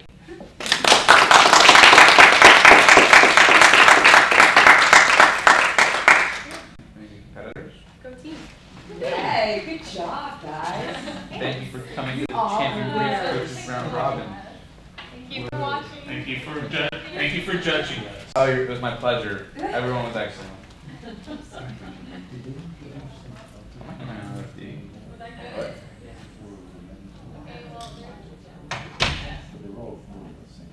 Oh, I got your request, by the way.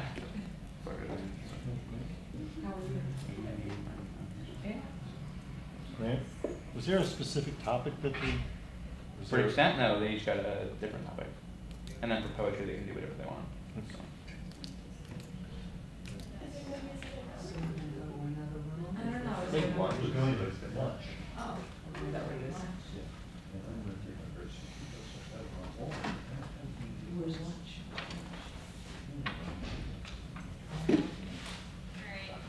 That was very good. You have never seen me more hysterical than your son today, totally off the cuff. I know, I'm bummed. Totally I off missed the cuff. And getting into close to a fist fight. It was hysterical. It was comedy. Oh, it was comedy. Oh, it was comedy. Oh. I mean, they were debating, but sort of got out of hand a little bit. You know, I was just hysterical. Was you Lena? Yeah. Is that what they go from? You know, their point is, you were in the room. Where? When they did the PF round. No, I wasn't watching the first round. The resolution was for or against gender bias in education? Yeah, gender. Something like gender, yeah. Classrooms. Yeah, that's it. Okay? And because Yulino's teammate was female, he said, how could we possibly take a position on this when we're male and female together? Oh, that was a yeah. So he tried to negate this isn't on tape, this isn't not broadcasting. No.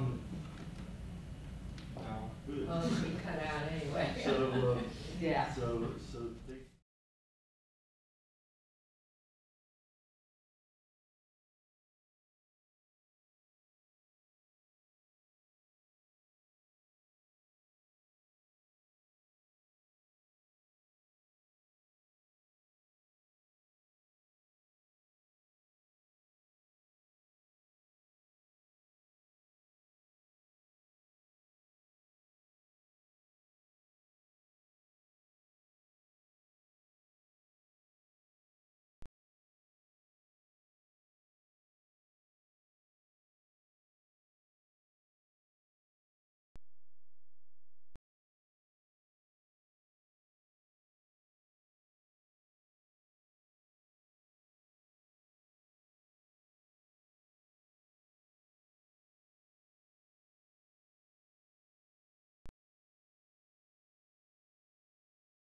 Alright. Thank you. Wait, are we Heads. on this round? Queen Elizabeth. Oh, Okay. Tails. Don't know what that is. Call it in the air. You do it, What Keith. is it here? You have the honors. I don't know what to call. Tails. Oh. It's heads. We'll go con. Do it! no. Oh, Second. darn. I have to rewrite my report. So who's going first? I guess we are also Yeah. going first. Oh my god, so Do fancy. you want me to read again? Yeah. Okay. Set me up, Josh. 1 second. So fancy. I love my table tote. They should get these in PF. Should Josh, is there anything from the KC4 that you think I should take out? No, just leave it all. Okay. Which topic are you guys on? Single gender. Should we write it on the board? Cause I No, don't I know what it is. We just did Sahel. So Oh, it's okay. like- Yeah. Can you read the So topic theory's for me? okay in this round. Anything's okay. Anything is I okay. made Everything. spread, but Open the bronze Can I safe speak file. quickly? Okay. Okay. Everything is okay. Oh, just give me a Open the second. bronze My safe file. computer loads. Is this on live stream right now? Oh, hi. How you doing? Hi, Mom. If you're watching, you're probably not. Oh wait, just another paradigm question. Do you buy like any like other like moral theories like other You than can't buy a Newton? moral theory. It has no price on it. Ooh. Oh, okay. will I Like when weigh you a moral evaluate theory? like If you impact, I mean, there are clear impacts to moral theories. There really are. okay, like I other mean- than like cost benefit. Like Yeah, like you oh, can do a okay. cost benefit analysis of a moral. You can. You seriously can. I mean, that was kind of the point that I was trying to make in the Sahel debate, right? Is that there are costs to like the patriarchy debate. You Yeah. know, like that could have been turned against them. You know, women lose their value in terms of having a unique voice if they just become part of the patriarchy. Yeah. And the impacts on that would be huge in terms of the planet. Because women are what prevent, the planet from being destroyed. That's true. That's a really good argument for the India topic. Well, and that's what I've been trying to explain. Yeah, the Nobody culture understands argument. it. Yeah. The culture argument Yeah. is so huge on the India topic, and I can't make them understand how big and how I important keep trying it to tell my is. novices to run it. Sorry. The India topic is basically the LD topic for Jan Feb and Yeah. specified to India. So I gave like a It's lecture. it's basically we had narrowed in LD back in, I want to say maybe 2001 or 2. In LD we had a similar topic, and we did all of the impact for cultural. I mean, because you destroy. I mean, it goes beyond death. We're talking about the souls of millions and billions of people, because if you lose Hinduism, you lose the cycle of regeneration. You want me to read that? No, I will. Okay. Don't? Okay. I will Should say we if wait I for do that? No, I No? think it's going. Alright, is everybody ready? Yeah. Colin's ready? Yeah. Josh ready? Sure. And of course. Miss Han? Okay. Josh and I debate resolve single-gender classrooms would improve the quality of education in American public schools. Contention 1, single-gender classroom perpetuate rigid social constructs. Subpoint A, gender binary.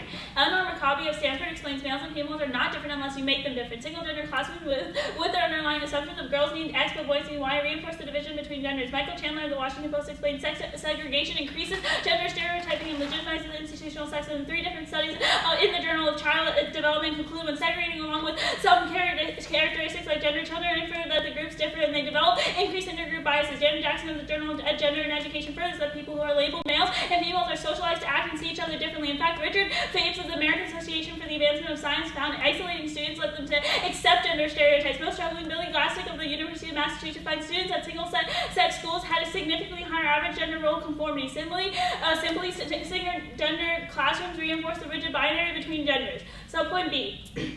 Gender gray area. Judith Butler of the UC Berkeley explains gender is not an either or, it is a continuum of self-identification. Ann Fausto, Sterling of Brown University, explains about 1.7% or almost 1 in every 50 babies are born as intersex, neither male nor female. Single-gender classrooms dehumanize these individuals by forcing them to choose a gender. Janet Jackson of the Journal of Gender and Education explains under single-gender classrooms our systems intersex individuals are seen as outliers. Mistakes are acceptance to the rule. Subpoint B, gendered rhetoric. Not only do single-gender classrooms perpetuate the gender binary, but the affirmative rhetoric in support of them does too. Dr. David Farmer of Virginia Commonwealth University explains language is more than a tool for thinking and communicating thoughts. Language shapes our world and our reality. Janet Jackson of the Journal of Gender and Education explains embedded in many of the arguments for single-sex schooling are statements that expose underlying assumptions of gender differences in the gender binary. Like girls need X but boys need Y. This rhetoric embraces an assumption of innate differences between males and females. Margaret Gibson of the School of Applied Language explains that sexist language will influence speakers in the direction of sexist thought. Sexist language limits our capacity to think in non-sexist ways. This rhetorically constructed binary is a root cause of sexism, which is in the long term going to teach them sexist thoughts will lead to violence, which means that we are educating them about violence. Contention 2. Same-gender classrooms actually decrease the quality of education. Subpoint A is funding. Diane Hartlip of the Education Reform Project explains schools face funding, scheduling nightmares, and immense costs when they must offer all boys, all girls, and co-educational options for every subject. With these classrooms, new increased teachers and required training when funding is scarce. As Billy Easton of the New York Times reports, these already underfunded schools are being forced to cut electives, tutoring, and foreign languages to balance budget. South Carolina's Department of Education explains that it had to eliminate 4,000 teaching positions in its single-gender programs, which means fewer classes and larger class sizes. And subpoint B is logistics. According to Sandra Pollux of the Georgia Southern University, in order for single-sex classrooms to be successful, teachers must have an interest in teaching them. Alarmingly, Joan Wilson of the Journal of Educational Studies finds that in a survey of hundreds of single-gender teachers, 71% described training as inadequate. 61% thought the program should be abandoned, and almost 3/4 of teachers preferred teaching co-ed classes. As a result, Elizabeth Woody of the UC Berkeley explains single-gender public schools were unable to attract and retain a high quality of staff. And contention 3, customized co-education. Kelly King of the Association for Supervision and Curriculum Development explains different genders fall along a wide spectrum of learning preferences and styles. Janet Jackson writes the diversity within genders and of genders renders assumptions behind even single-sex education overly simplistic and limiting. Everyday teachers work with boys who are non-stereotypically verbal and more motivated with girls who are visual and competitive. Customized co-education is tailored to best teach individuals in the same classroom no matter their gender. King gives the success story of Douglas Elementary School in Colorado, which catered learning to each student on the Colorado State Assessment Program. The boys and girls earned a 19 to 25% point gain, all while staying in the same classrooms. In the last 2 decades, customized co-education has been implemented in more than 2,000 schools across the United States. This solution allows for an academic environment that benefits all individuals, thus avoiding the harms of sexism that we outlined in our case, but allowing for a better education. We're going to take some prep time. Such a PF speech. It's good. I just said it's good. No, we're watching the live stream. It's so Okay. Yeah, like you get it? Okay. Okay. We're done. Good day. Alright, awesome. I know I'm doing. I'm gonna use your stand, is that okay? Do it. Go for it. Yeah. It's much better than just putting stuff on a tub. Yeah. In the old days, that's what we used. It has different sizes. Yeah, I saw that. That's so cool. Are you ready?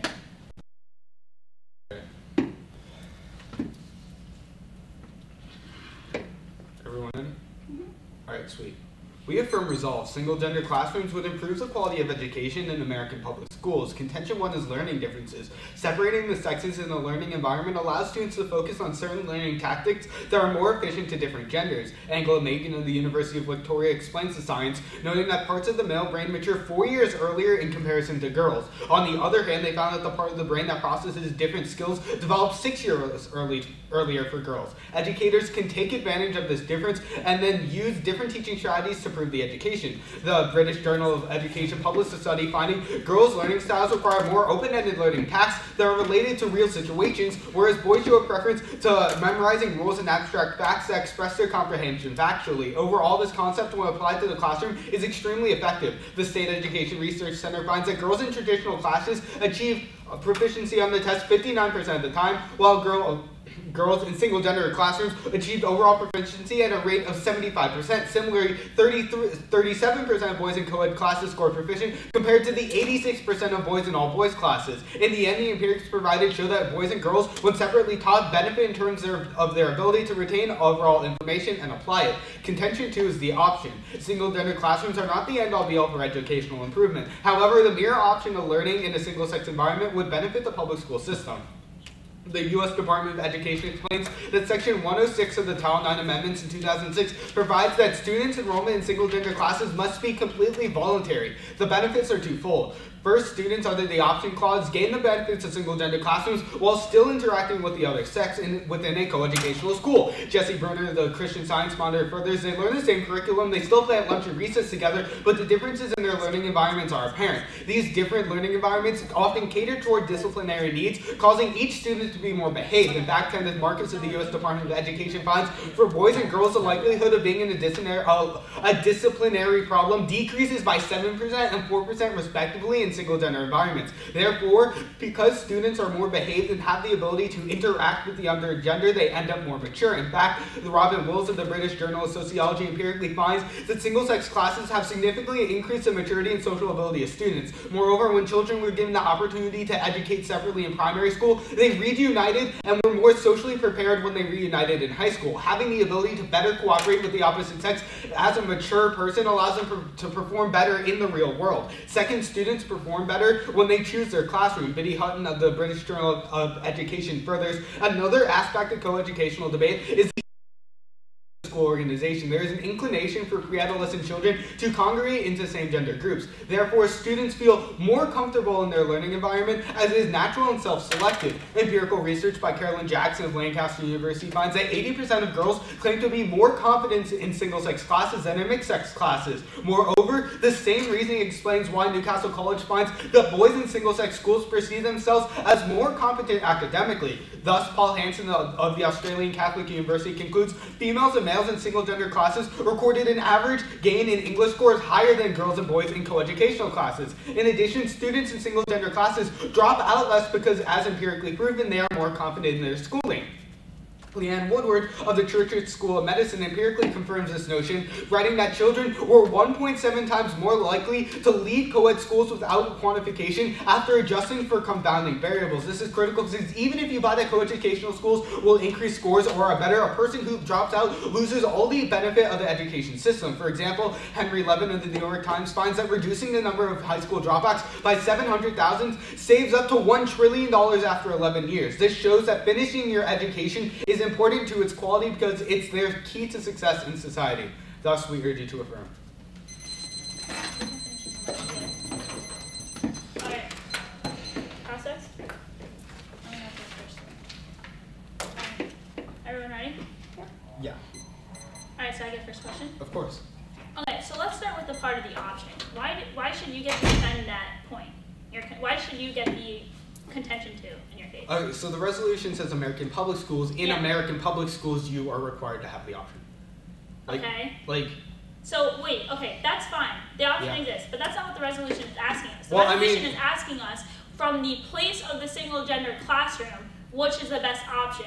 Not when should they have the option. What we're saying is that we have to evaluate will having single gender classrooms within the entire context of the American public school system be beneficial or harmful. The resolution is asking what happens in the single gender classroom, not if having them is a good thing. I'm pretty sure. Read out the resolution. Okay, so the resolution says that single-gender classrooms would improve the quality of education in American public schools. So it doesn't say single-gender classrooms in a public school would be beneficial. It says the single-gender classroom itself. So why should we look into the option, not just what happens in the classroom So what happens is with the option, people are able to choose what's the best learning scenario. Does everyone get that option? Does everyone get that option? Yes, everyone is required by law to get the option. Well, what about the people that don't identify with a specific gender? Then they don't go into single-gender classrooms. No, they don't get the option, so they're still being excluded. They get the option. No, they just choose not to go in. If they don't identify as a gender, then they don't get that option. They're still excluded. What do you mean? They can join. They choose not to. That's a big. But anyway, can I ask you a question really fast? Yeah, sure. Okay, so in order for us to win, we not only have to prove that it's beneficial, but then we too have to prove it's it can be implemented, right? Is that what you're saying with your second contention? We have to prove I'm just showing problems with if it was implemented. So we have to show that one, it can be implemented, and then two, if it's implemented, it's a good thing. It can or cannot be implemented doesn't matter. We're just talking about from the place of the single gender classroom if it's a good idea. Then why did you read your second contention if implementation doesn't matter? So because it's not a good idea because it means that teachers are not going to want to teach it, which means teachers leaving. So we have to prove it can be implemented well in order for us to You can implement it. That doesn't mean it's going to work. So right? we have to prove you that can say this is a single gender well. classroom, but that doesn't mean that a teacher's going to want to teach there. So no, I'm just saying we have to prove that teachers want to teach, and then prove that if they teach, it will be good. That on top of proving that it's not sexist, does not endorse all these problems. Oh, okay, that's fine. An idea. Do you have another question? Yeah. So going off of the point of the learning differences, why does the co-education not solve for this? What do you mean? Like the specified education in a co-ed classroom not solve for this. How does that? Like, how do you have a specified education within co-ed? Because they teach. Okay. Run a little bit of prep time. Alright, 2 minutes. 2 minutes. You want me to finish these statements?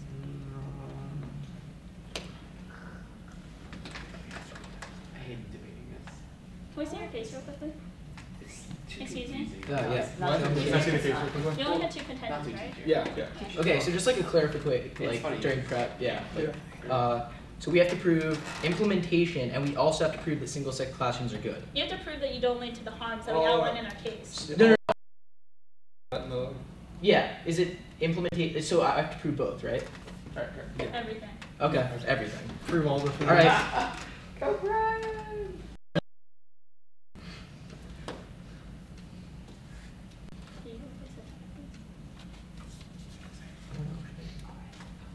All right.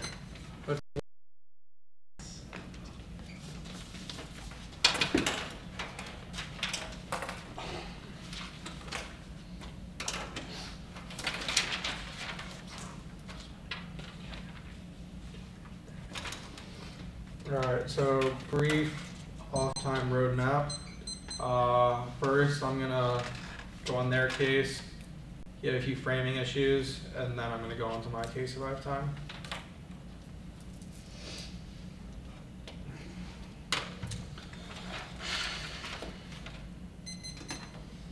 Actually, you know what? Start with our case, and then I'll go to theirs. Alright. Alright.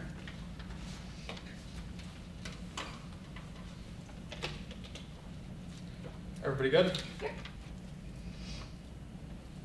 In this round, you're going to be evaluating dehumanization impacts before everything else because of the fact that dehumanization, when students are dehumanized, they don't have the ability to go into an educational setting and learn in the classroom. Students are excluded from the classroom in a setting where they are dehumanized. They choose not to go into these classrooms and they choose not to gain the education. So even if they win that single-sex classrooms can be implemented, right, they have to win the fact that single-sex classrooms do not dehumanize. Decide to look at this through like a utilitarian calculus, we're going to be rejecting that utilitarian calculus. According to Jim Holt, a commentator for the BBC in 1995, utilitarianism is used to justify mass atrocities. If we use the utilitarian framework, that can be used to justify mass slaughter, so we have to look at this in the framework of deontology, look for what is the right answer, and look at dehuman impacts first. Let's go to their case.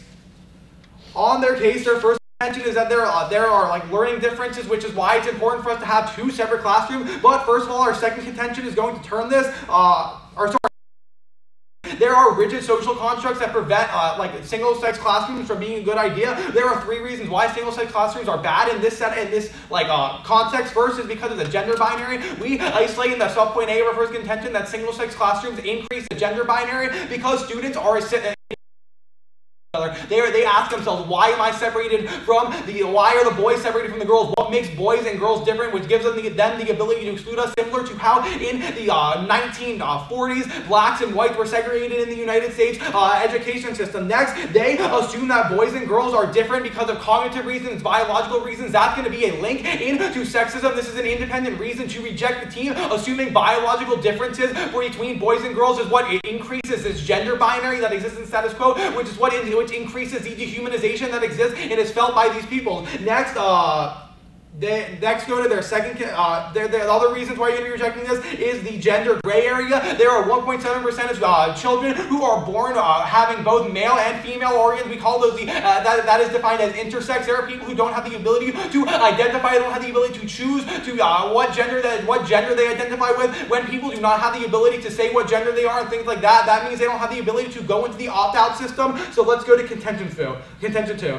Sorry, I have 5 responses to this contention. First, the plan. The option is exclusionary to multiple groups of people. There are some groups in society who are so marginalized that they don't have the ability to choose whether or not they will go into a boys' or girls' classrooms. Additionally, gender is not a choice that people have the ability to make. Society tells you that you are a boy because you have a penis, or you are a girl because you have a vagina. There are certain groups who are not able, like if I am a boy and I decide that I want to identify as a woman, I do not have the ability to go into this classroom without being stigmatized. That is the importance of single-sex classrooms. Additionally, when you add into this the customized co-education, we isolate that this is the best education to have, like most individualized form of education, which is going to be leading to the best quality of education. Our second argument is that the option supercharges the second contention, the funding piece, argument, because there might be one student in a school who decides to join a single-sex classroom. That means you have to waste a teacher to teach one student who does not want to be part of the greater whole. That means it's going to supercharge that argument. Next, it doesn't matter if the choice is good. All that matters is the actual classroom, that the actual classroom is a good thing. This means that their option is not topical. The resolution asks us to look at whether or not a single gender classroom is a good idea or not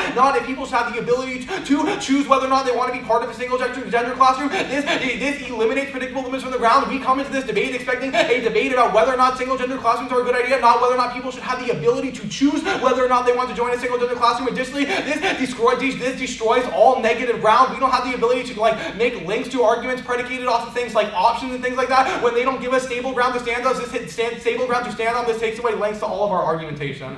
Vote neg. We get a tea debate in here too. Awesome. Yeah, this is going to be interesting. Can I, I'm going to take, before I take prep, can I see your case? Yeah. Do you have it on yours? Yeah. Do you have a flash drive? I have a flash drive. Just open your computer. Oh, okay. I can do that, I guess. I'm used to flashing things. Alright, you ready to start your prep time? Yeah. How much They're do you have? at 146. Can I drink from your water? Yeah. Right from mine. 1 minute. Cancel that bill. Okay. Are you done with prep or are you done with it? No, I'm just done with that.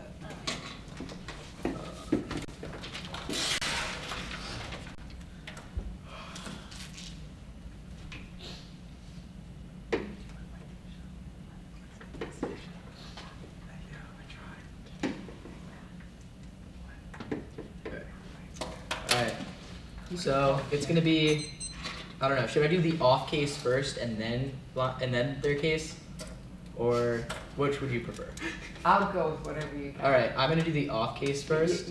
You kind of have to deal with the tea first. Is that what you mean by your off case? No. Yeah, wait, no.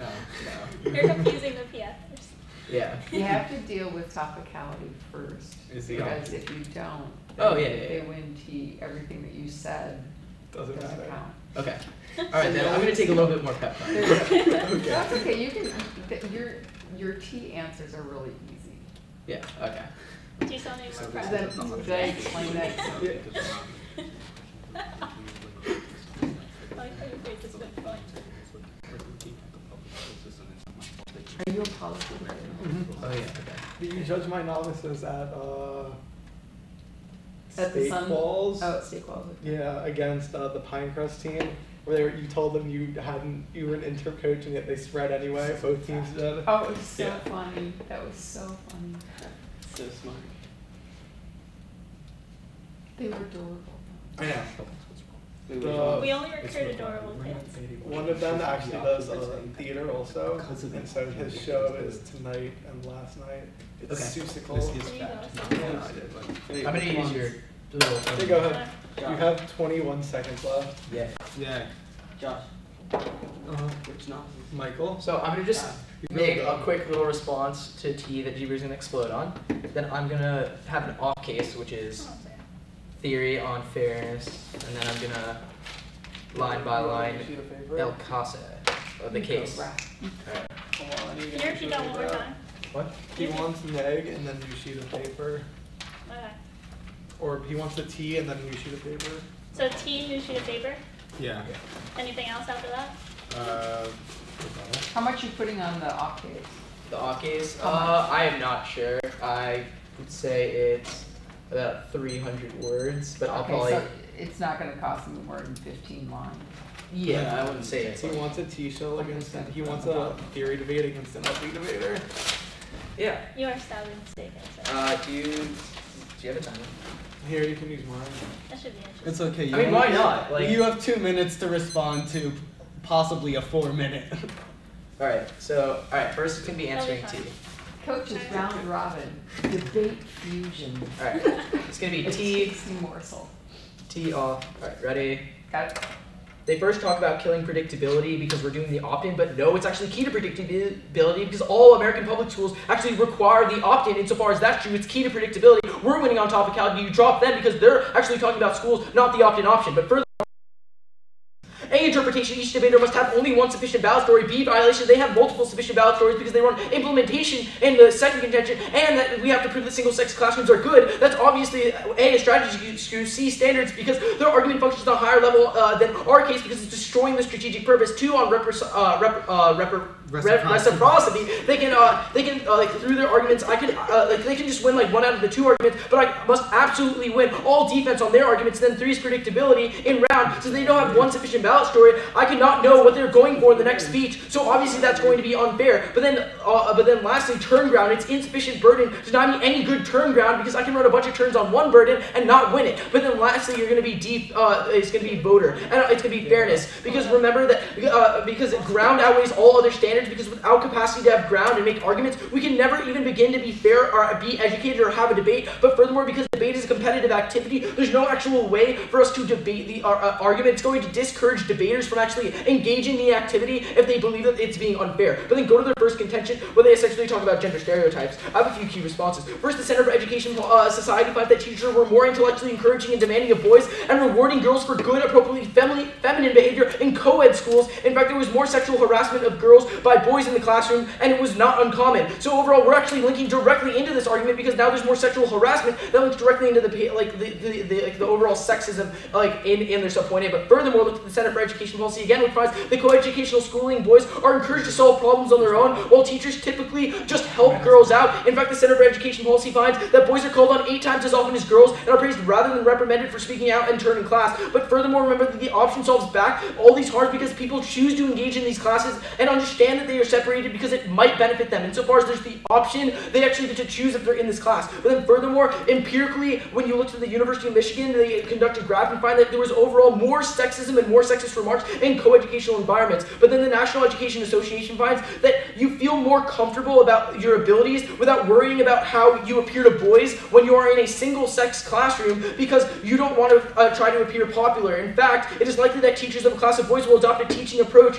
offering single-sex classrooms in public schools is the cheapest, most effective, and simplest innovation available to improve in achievement. But then last but not least, you can look specifically to their subpoint B where they talk about the gray area. This argument's not unique because single-gender classrooms don't prevent transgender classrooms from happening. They don't show you a trade-off. Second, remember that you can opt out. Insofar as that's true, you're seeing that these children are still able to actually be in a classroom. Like if they decided that they were a boy or decided if they were a girl, then they would opt into that classroom that's single sex. But furthermore, Dublin City University finds that the theme of heteronormativity was found to be strongly present among participations in a co-educational community school, and Columbia University finds that students in single sex towards feelings of support for gay men and lesbians, possibly because in the absence of the opposite sex peers, the pressure to actually conform in these classrooms actually is less severe, so there's less conforming to their stereotype when they're in this classroom. But then go to their second contention where they talk about funding. A, I already showed you that it's a necessary but insufficient burden. B, the Gurrian Institute finds that we're already training 40,000 teachers into the future, so it's going to solve for in the future. Second, the WSW finds that there were budget cuts across the board in South Carolina by 25%. Just because they're done with their budget doesn't necessarily mean that single-sex education caused it. Third, the Department of Education finds that there was an increased budget and educational spending, the highest it's ever been, but we haven't seen any benefits, so their funding argument doesn't matter. And then when they talk about teachers not trained, USA Today finds that Nation is already training teachers 2 times that are necessary. All we need to could do is divert funding. Yeah. You have my timer, right? Percy, you give it to me.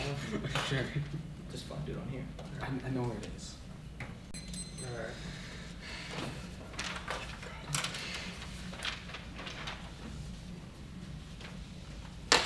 Alright, is everybody good? Yep. Alright, so let's talk about this theory shell. What exactly do you mean by $1 story?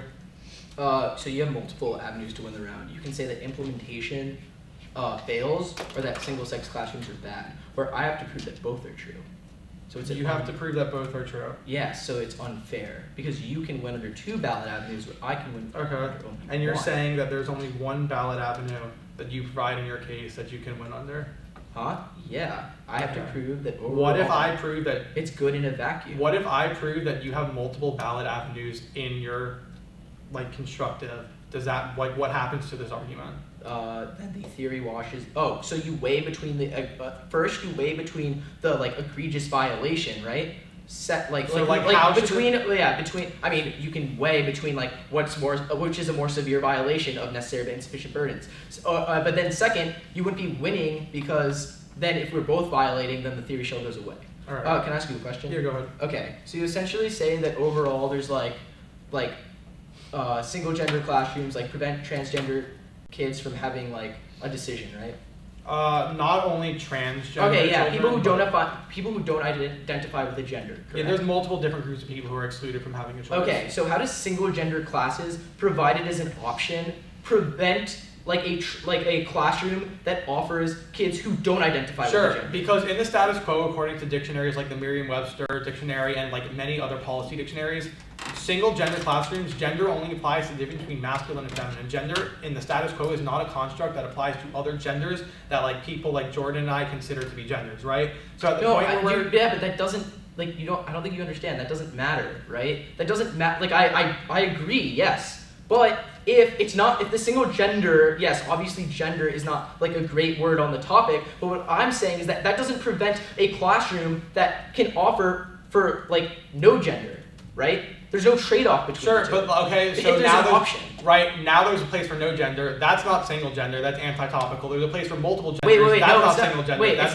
it's not anti-topical because it's not anti-topical because you're not proving any trade-off between the two. Just because you're saying that your sub-point B is just critiquing saying, oh, because gender is a bad word, essentially. Wait, because gender is a bad word, essentially, it's going to prevent classrooms that don't have genders. Right, our argument is that if you exclude anybody, you exclude everyone, and that I have a means you question. should be rejected. Hold on, let me finish talking.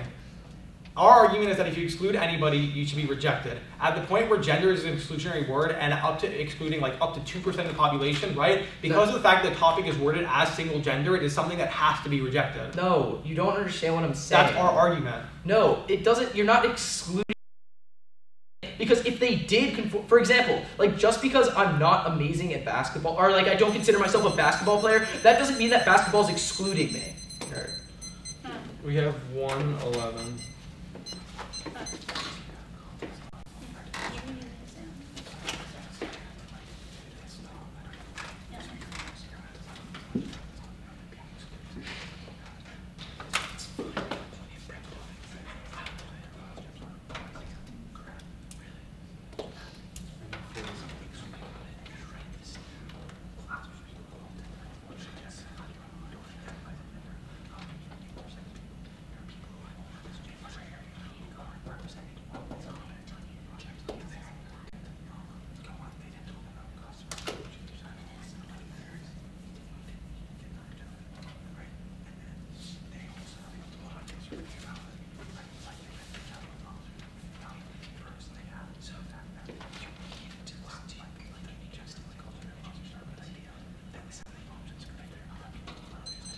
We have 17 left. Do you want this up there? No, I wrote them. I wrote down 50 minutes, I think.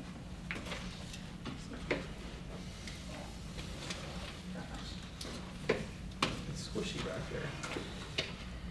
Okay. I have 2 minutes. Yeah.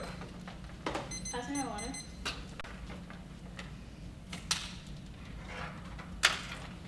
Alright, opponents ready? judge, my order is going to be the topicality argument, then their theory argument, and the substance. When you talk about the theory argument, you talk about their off. Yes, they're off. Unfairness. And I'm going to give like a brief overview on the theory debate. So, is everybody ready? Okay. Everybody ready? Audience ready? Alright.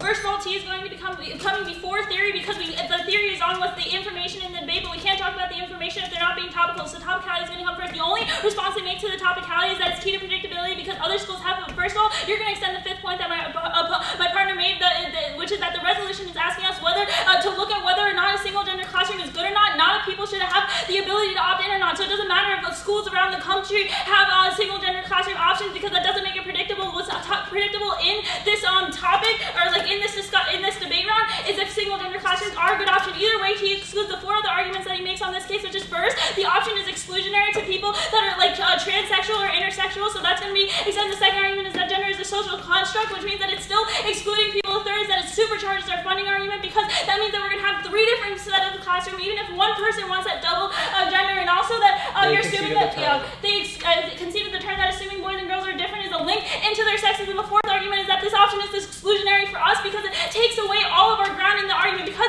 they dropped all this, we're going to be winning the theory debate. They tried to engage a policy and LDR on theory. That wasn't a good idea. So let's go into the theory of it. First of all, this is what they're talking about is conditionality and us having multiple avenues. But first, this is better because it's in-depth comparison in education. It's also going to increase their critical thinking. And third, we need good options. Either way, they have two avenues to win. The first is that single gender classrooms are a good thing, and the second is that even if they aren't such a good thing in every scenario, we should still have the option to include them. So that means that they're linking into their own theory discussion, which means that either going to become a wash or they're going to link into it harder.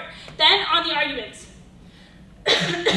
First, they mishandle completely our customized education. It's going to be solving back for all the arguments they talk about because that means that we avoid the harms of sexism and separating them in this binary that's created. But they also are allowed to have an increased education. The elementary school evidence proves because it goes from 19 to 25 points of increase of educational output because that means that they're getting a better education.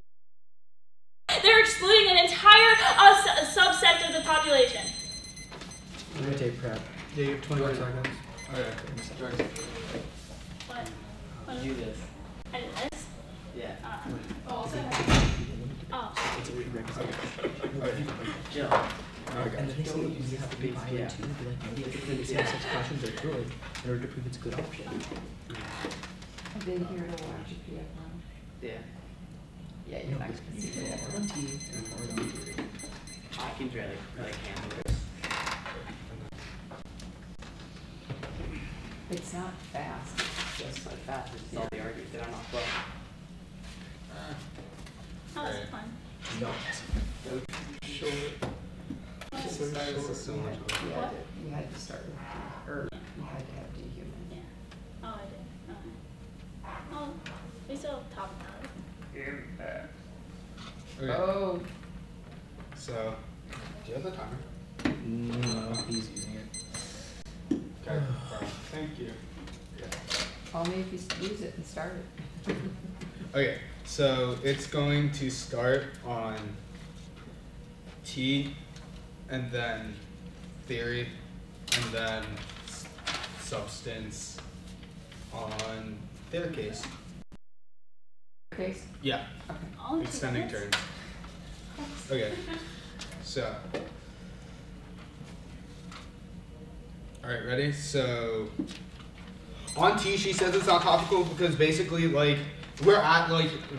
she says that we're thinking, we should enact a policy that they opt in. That's not true. What we're saying is that right now there is a policy that you opt in or not opt out. We are not fiating any sort of, argument in today's debate round. It's not our fault that they didn't research the American public school education system. At that point, they're not going to be winning there because we're debating whether in the context of the American, public school system, which includes the option that we're talking about, at that point, you're still looking there. But then you can go onto the theory show. We're winning the T. On theory, they say that we have two avenues as well. That's not true. We have to prove the option is good and we still have to prove that having the option is good. That is the same thing as proving single gender classrooms are good. It's not two ballots. It's still one ballot. Remember, we still have to prove to you that first it's good, but second you can actually implement single gender classrooms. So at that point, it's still going to be extremely unfair because they can go for one of the two while we have to win both in order to win the round. But then on top of that, fairness is always going to outweigh education because remember, fairness if we don't have fairness, if it's not fair, people are going to be disincentivized from debating. Meaning that people aren't going to get the education from debating. It's a prerequisite for fairness over education. At that point, we're winning the theory show. But moreover, now let's go to substance and terms on their case.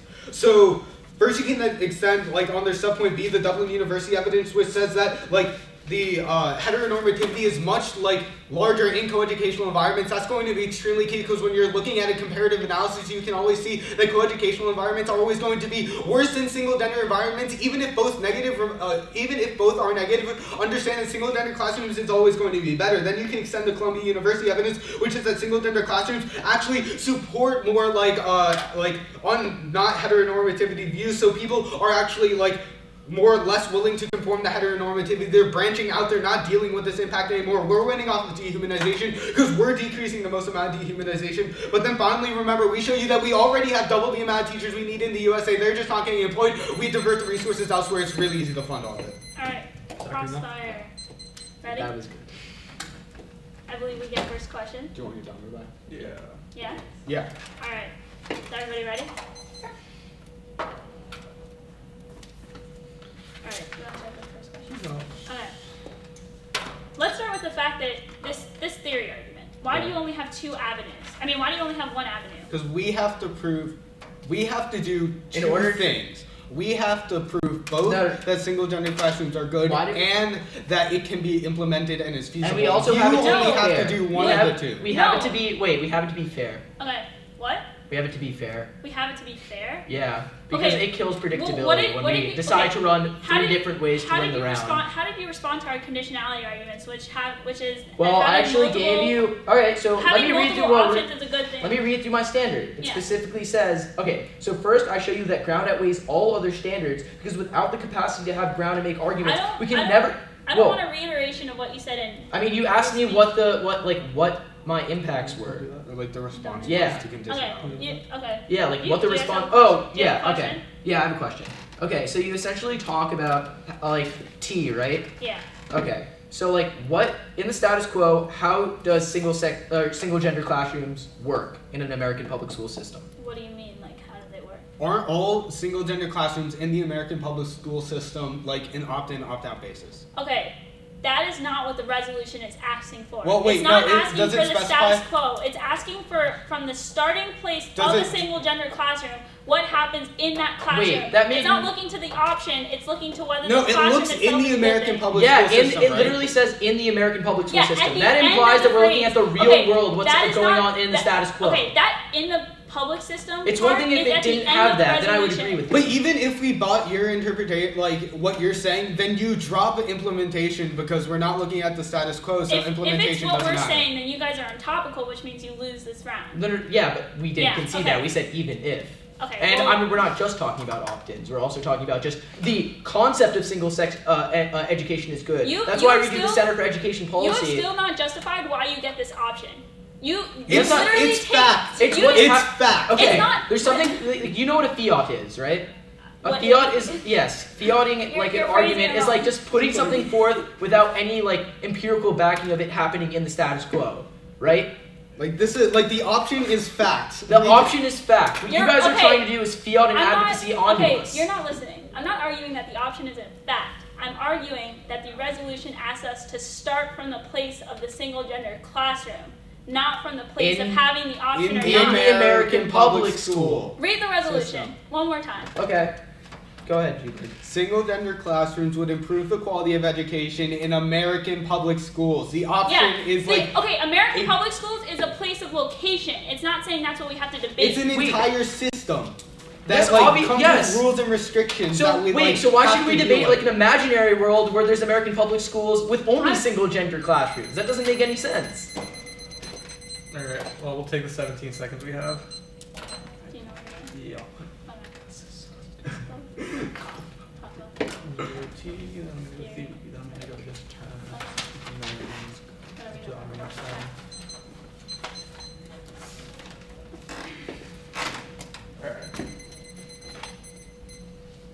So I'm gonna go topicality, theory, back to the affirmative case on substance, and then to the negative case.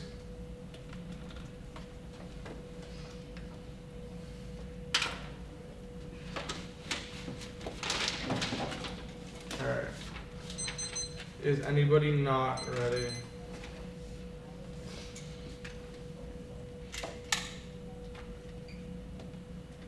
The affirmative team severely mishandles the topicality argument in today's debate. The topicality argument is saying that they need to go along the resolutional standards provided by the NSD. The resolution asks us a question. It asks us whether single-gender classrooms improve the quality of education in American public schools, not whether or not people should have the option to join American public classrooms. I don't care if the Department of Education says that like the best way to allow people to join single-gender classrooms is through an opt-in system. We are analyzing the effect of single-gender classrooms on the quality of education in American public schools, not how that should be implemented. We're analyzing the effects of the quality of education. That means that you cannot, this debate has to be limited to the effects, which crowds out their opt-in argument. Their only argument on this is the we meet, but they clearly don't meet the interpretation we provided with our topicality argument. There are two standards. Why are you going to be rejecting them? The first is the predictable limits. We come into this debate predicting the ground with the topic paper from the NSDA, which talks about the effects of the effects of single-gender classrooms. It doesn't talk about opt-in. It doesn't talk about the effects of people having a choice. It talks about the effect of single-gender classrooms. Additionally, that is the second argument is ground. They take away links to arguments based off of things like implementation, right? They try to crowd out of the funding and implementation arguments by saying, oh, we have the option. People have the option to do this,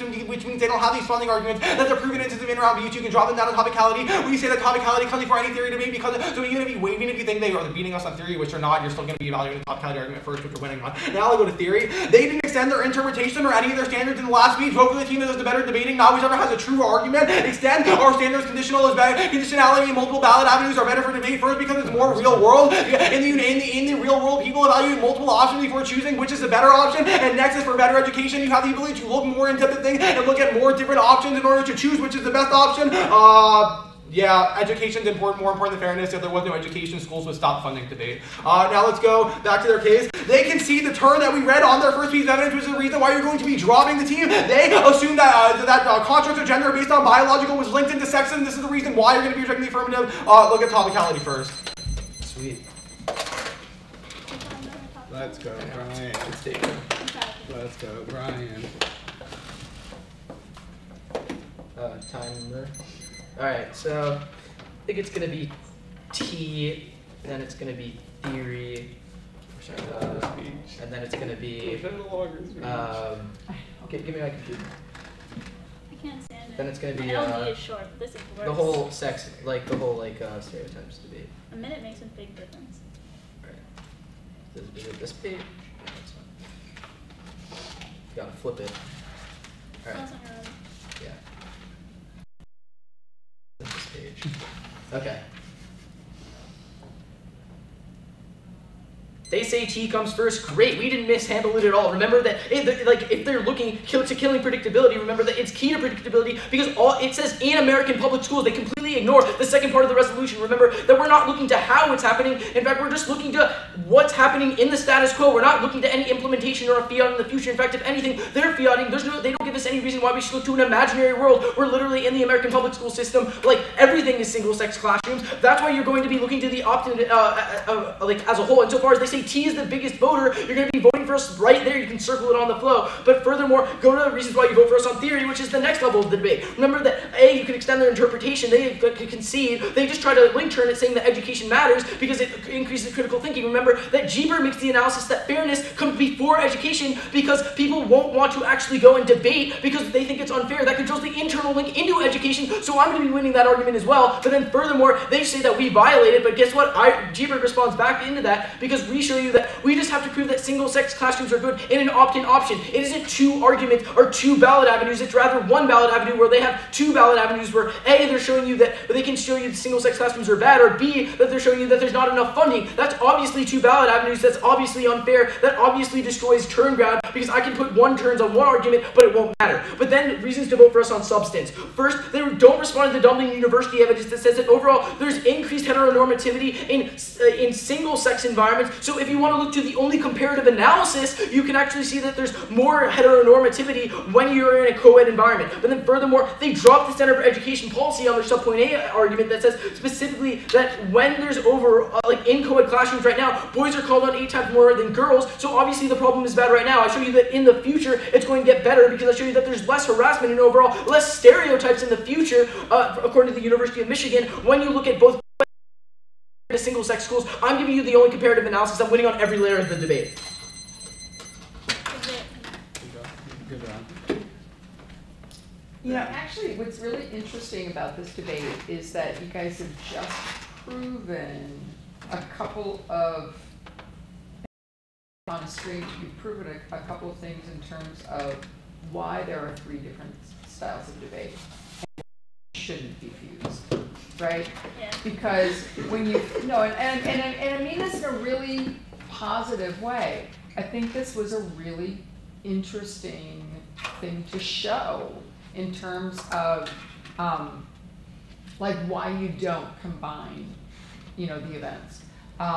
Let's first talk about the tea debate, okay? Because you should always start with tea, okay? They make a really good. First off, if it were not topical, I mean, if it weren't topical, that means that like topicality has to deal with whether or not their case buys into the, you know, the system that we're currently working with. They're right. That is the current system. Therefore, you know, you should have been prepared for it. You knew that it was coming. But and it's interesting because if we, and then you had a lot of time, you spent a lot of time in the Grand Crossfire having the grammar debate, which I always find interesting because you talked about it, but you didn't try to parse it out. So talking about it, there was no clarity in terms of how the grammar debate should have been resolved, okay?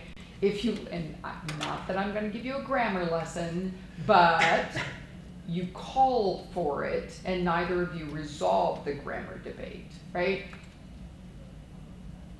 Single gender classrooms increase education. That's the resolution, right?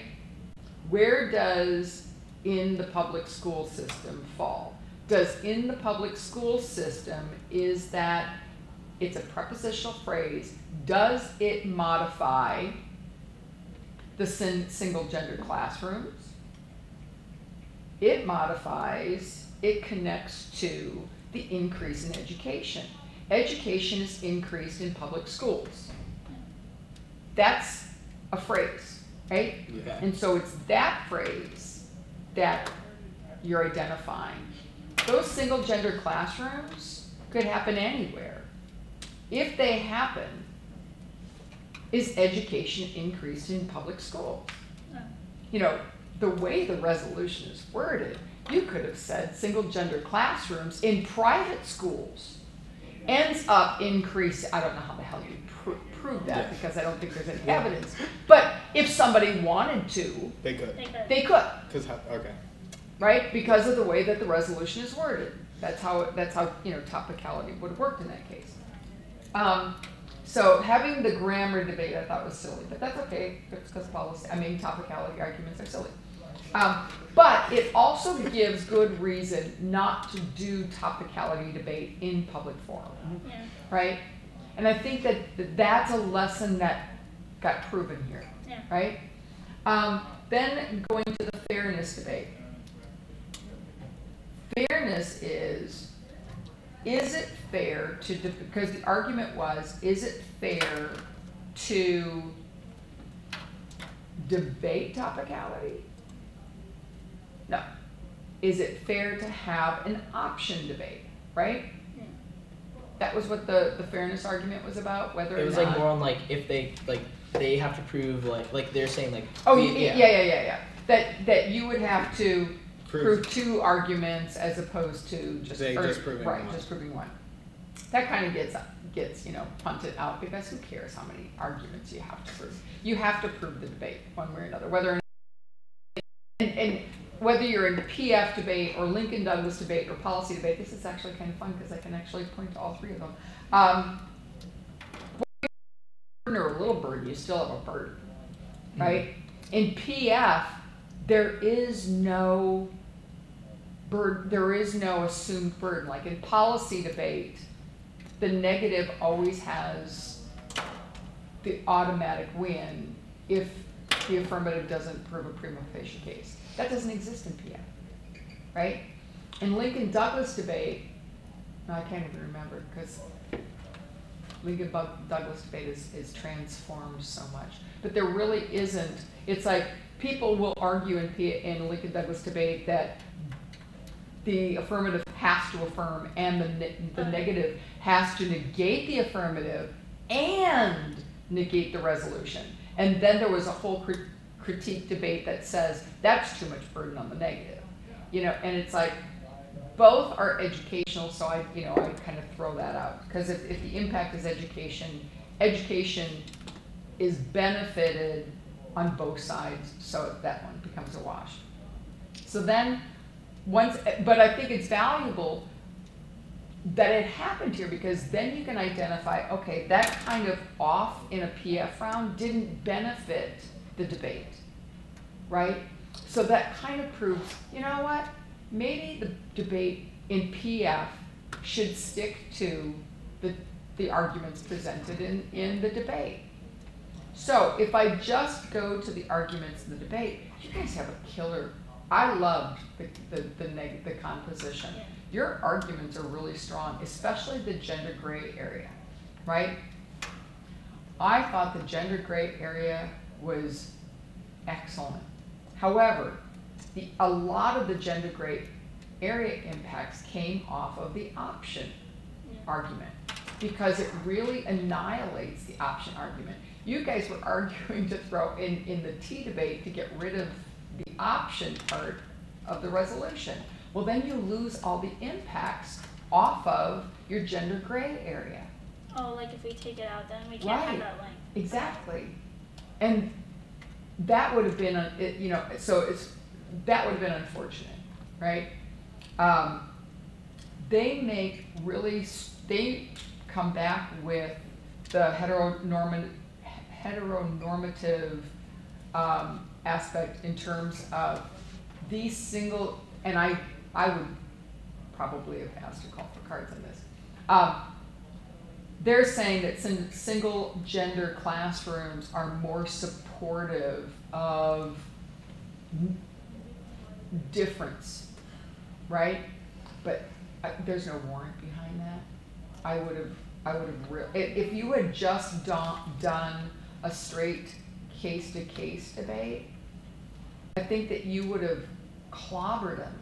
But because so much time got wasted on the T debate and the fairness debate, that you dropped impacts. Yeah. And by dropping all your impacts, they end up turning it because single gender classrooms, although I think it's really unwarranted, they at least make the argument that you're decreasing dehumanization because single gender classrooms tend to be more accepting of gender like uniqueness. Yeah. So you thought the topicality debate was a wash?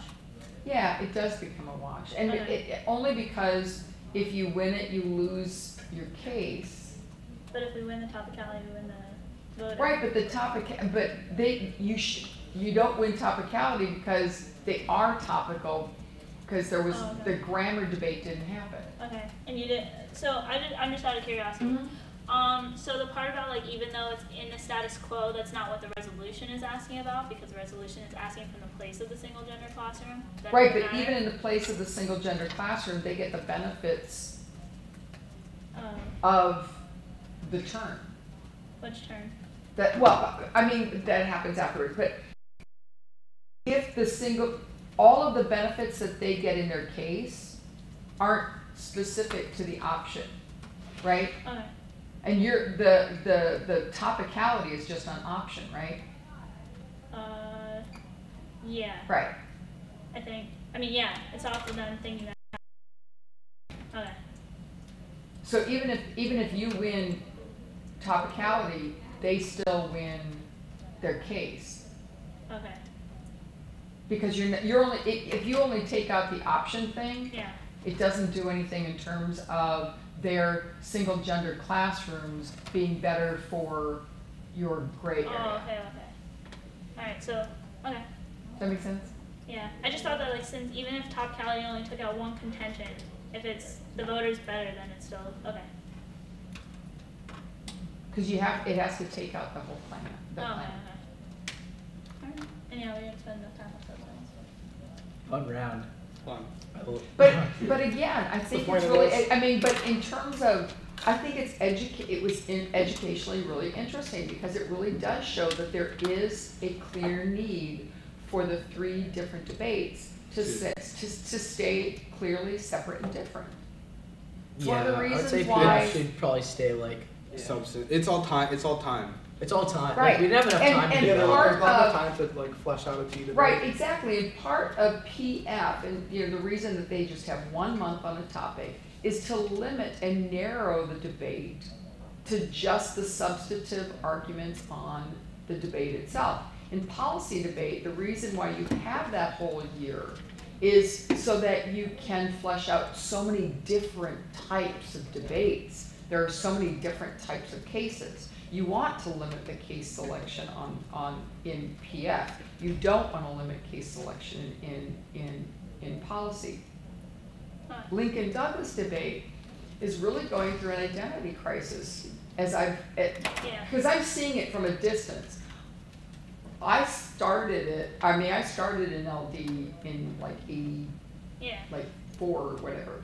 And that's when it was really young and new. And it went through a lot of growth and growing pains during, the 80s and the 90s and, after the turn of into the 21st century. But I would caution LDers to just turn it into one-person policy. Because then you lose all the benefits of Lincoln Douglas debate as a really, because I think critiques are great in LD debate because that's exactly what LD is about, is really analyzing the values of what we do and how we do it, the types of arguments, and so all of that is valuable, just not turning it into like a standards, game. As soon as LD becomes a game, I mean, policy should be a game, but LD, as soon as you go into the game thing, you lose the value of any kind of morality debate or cultural values debate. So, it was really interesting. It was fun. It was good. But yeah, It was filmed. It was fun. It's online. yeah, and I just realized that critique was too. So I just identified that I'm 1,000 years old. Yeah. Woo. Alright. Okay. Yeah, I have to go to that one now. I'll get to it. What is that, paper? Did you actually flow? Tanner can't flow at that speed. I could have flowed that. It wasn't that bad. It wasn't I know. I still don't think Tanner can flow at it. Oh wow. Wow. I'll break the computer again.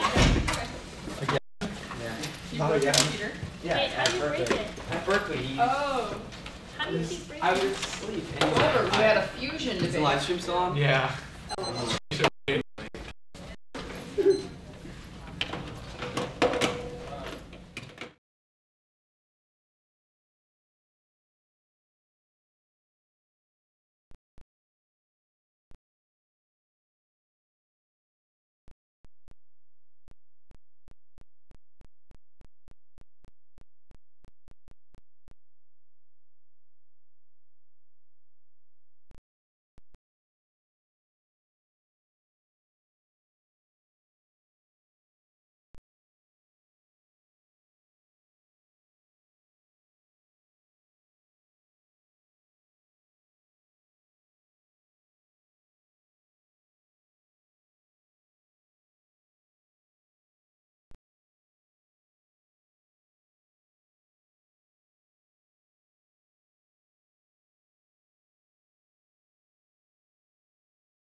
2, 1. Thank you everyone that watched the Champion Briefs Foundation's Coaches Round Robin. This is the final round of public forum debate between Boca High School and University School. Boca will be speaking first on the con, University School will be first on the pro. Thank you all so much for watching today, and good luck.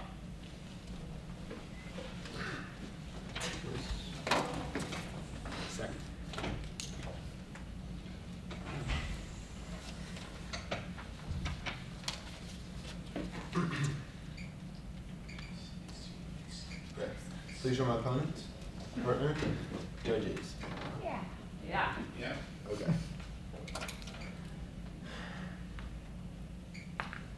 We strongly negate resolve. Single-gender classrooms would improve the quality of education in American public schools. To clarify, we offer the following observation. The resolution requires that the affirmative proves that the American school system is improved, and failing that, we win. By the end of this round, we will demonstrate that there's no indisputable evidence of consistent improvement in school systems from single-gender classrooms. Contention 1, gender discrimination. Subpoint A, gender oppression. According to Pennsylvania State University, students are more likely to accept gender stereotypes. Ronald Huffman of Michigan University finds that the negatives of single-sex schooling to include increased gender stereotyping, increased sex stereotype roles, inequality in education, and obstruction of positive relationships amongst the sexes. The American Psychological Association and the Association for the Advancement of Science explain this phenomenon by reporting that when children see gender being used to segregate classrooms, they adopt the same mentality. Dr. Rebecca Bigler of the University of Texas says, just as racial segregation enhances racist attitudes among children, gender segregation reinforces sexist attitudes. The Chicago Medical School explains that only shared experiences between the genders can improve this. Most specifically, the American Enterprise Institute found that students' own stereotypes views were increased directly in proportion to the number of single-gender classes the students attended. Subpoint B, bullying. The British Education Research Journal finds that bullying is more severe in single-sex schools which lack the buffering effects of the opposite sex. Research by the University of Auckland shows bullying increases by 9%. The quality of education is significantly reduced when bullying is more prevalent, as the U.S. Department of Health and Human Services finds that students who are victims of bullying see a decrease in academic achievement, school participation, and attendance. The University of California quantified see a 1.5 letter decrease in at least one academic subject. Contention 2, self-fulfilling prophecy. The Canadian Centre for Knowledge Mobilization discovered that teachers, with the lenses and preconceptions they bring to the classroom, also have profound effects on their students' awareness of the issue. The addition of a teacher variable at work which may supersede the influence of school type and the work that policymakers believe they are making at breaking down gender stereotypes and sexism in school. According to the Society for Research and Child Development, segregated classes increase teacher stereotyping. Iowa State psychologist Stephanie Madon finds this explicitly problematic as prophecies are especially self-fulfilling for stereotyped groups. Dr. Harriet Tenenbaum and Dr. Martin Ruck evaluated 3 quantitative meta-analyses and concluded that teachers translate into behaviors that negatively affect student performance and contribute to a classroom climate in which equality can be significantly compromised. The Education Commission explains that teachers reveal expectations without realizing it. These differences in teacher behavior convey expectations to students, which can significantly affect their own behavior in ways that impede academic achievement. They furthered that this results in a 10% reduction in student achievement. Contention 3, nationwide policy requires indisputable benefits. According to the Brookings Institute policy analysis, advocates for legislation these topics are likely to appeal to research evidence as support for their position. This is appropriate and desirable as long as A, the evidence is of high quality, B, it is relevant to legislative action under consideration, C, conflicting evidence isn't ignored, and D, alternative courses of legislative action are similarly evaluated and compared. The policy analysis concludes that nationwide policy should not be implemented if the results are uncertain. According to the Pennsylvania State University, the bottom line is there is not good scientific evidence for the academic advantages of single-sex schooling. Therefore, because there's no preponderance of undisputed positive evidence, the Brookings Institute advises policymakers to vote no.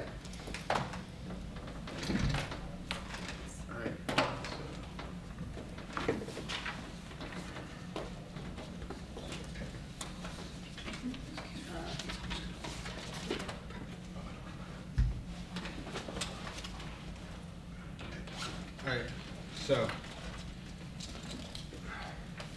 is everyone ready? Opponents? Kowarski? Alright, so. We affirm resolve. Single-gender classrooms would improve the quality of education in American public schools. Contention 1 is learning differences. Separating the sexes in a learning environment allows students to focus on certain learning tactics that are more efficient for certain genders. Angela Megan of the University of Victoria explains the science, noting that parts of the male brain mature 4 years earlier in comparison to girls. On the other hand, they found that the part of the brain that processes different skills develops 6 years earlier for girls. Educators can take advantage of this difference and use different teaching strategies to improve education. The British Journal of Education published a study finding that girls' learning styles required more open-ended learning tasks that were related to real situations, whereas boys show a preference for memorizing rules and abstract facts and express their comprehension factually. Overall, this concept, when applied to the classroom, is extremely effective. The State Education Resource Center finds that girls in traditional classes achieve proficiency on the test 59% of the time, while girls in single-gender classrooms achieve overall proficiency at a rate of 75%. Similarly, 37% of boys in coeducational classes scored proficient, compared to the 86% of boys in all boys classes that scored proficient. In the end, the empirics provided show that girls and boys, when separately taught, benefit in terms of their education and, more importantly, know how to apply it in the real world. Contention 2 is the option. Single-gender classrooms are not the end-all be-all for educational improvement. However, the mere option of learning in a single-gender environment would benefit the public school system. The U.S. Department of Education explains that Section 106 of the Title IX Amendments in 2006 provides that students' enrollment in single-sex classes must be completely voluntary. This is beneficial for 2 reasons. First, students under the option clause gain the benefits of single-gender classrooms while still being able to interact with their opposite sex within a coeducational school. Jesse Verner of the Christian Science Monitor furthers, they learn the same curriculum, they still have lunch and play recess together, but the differences in their learning environments are apparent. These different learning environments often cater towards the disciplinary needs of other genders, causing them to be more behaved. In fact, Kenneth Marcus of the U.S. Department of Education finds for boys and girls, the likelihood of being a disciplinary problem decreases by 7% and 4% respectively in single-gender environments. Therefore, because students are more behaved and have the ability to interact with their other peer, they end up more mature and well-rounded due to their environment. Robin Wills of the British Journal of Sociology empirically finds that single-sex classes have significantly increased the maturity and social ability of students. Moreover, when children were given the opportunity to be educated separately in primary and educational schools, they were better prepared socially when reunited in high school and the real world. Having this ability to cooperate with the opposite sex as in a mature form allows them to be better in the real world and the college environment with higher education. Second is that students perform better when they choose their classes under the option. Biddy Hutton of the British Journal of Education furthers, another aspect of coeducational debate is the involuntary aspect of school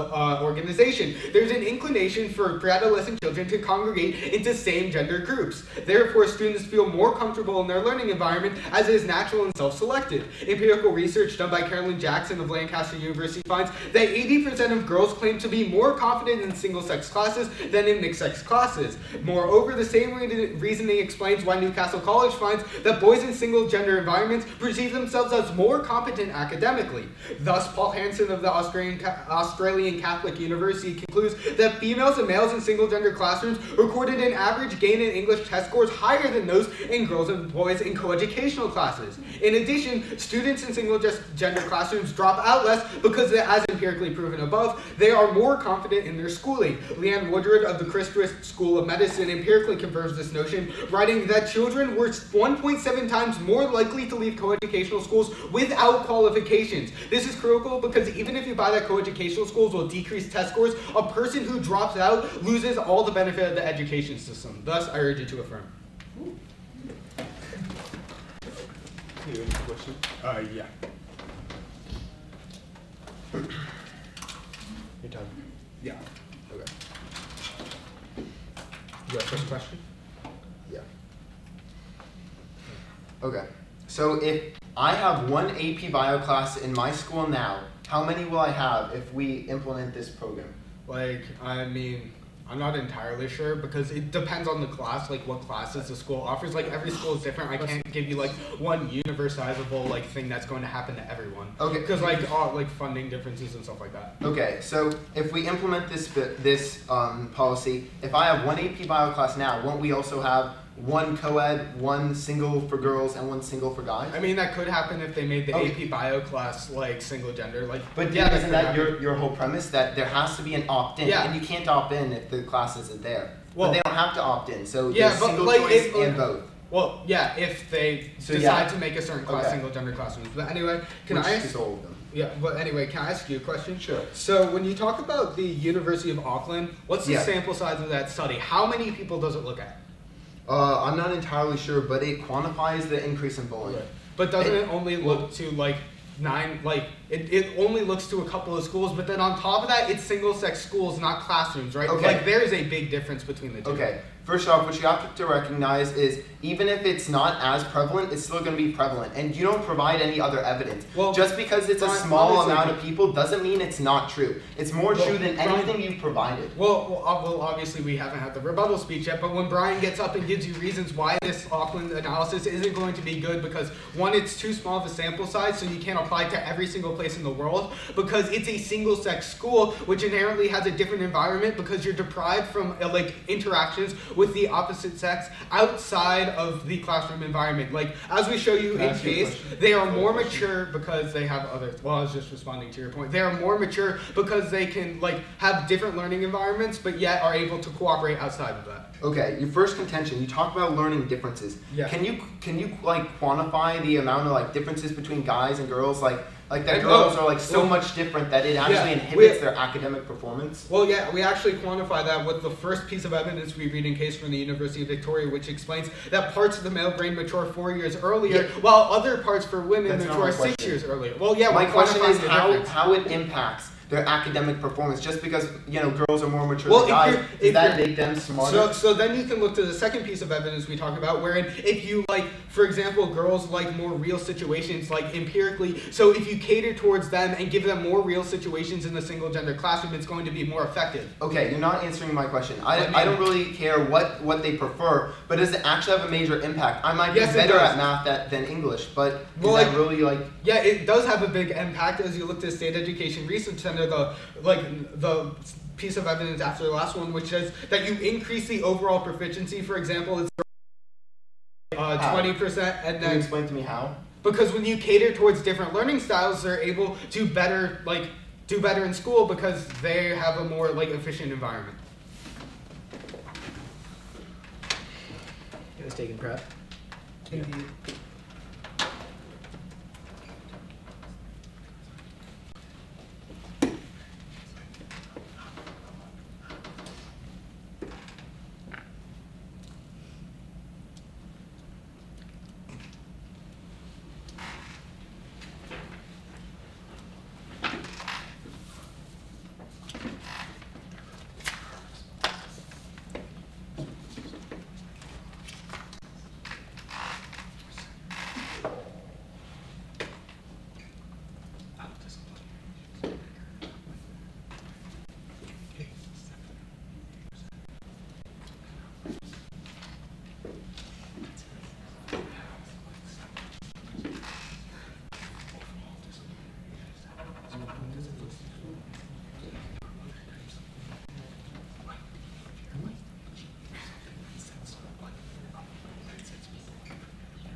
Just letting you guys know, you have 45 seconds left. Awesome. Yeah, we're done.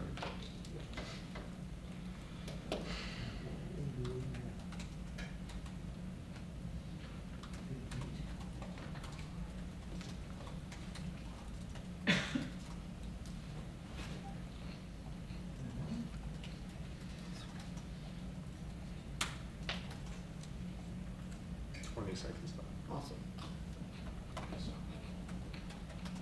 Yeah. Is that 15? Or? Yeah, I have like I have 10, but we Okay. can go with 15. I'll give you the benefit of the doubt. Whatever. It doesn't matter. Yeah, so, yeah, it's close enough.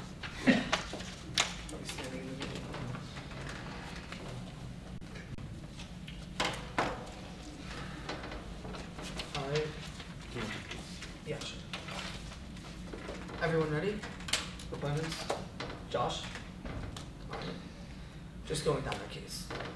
So look to their first contention where they tell you that there's learning differences. I have 3 responses. First, Evergreen State College finds that a study found no advantage of one gender over the other, indicating no difference of future performance. Remember that the pro has the burden of proof. They have to show you that single gender education or single gender classrooms would improve the quality of education.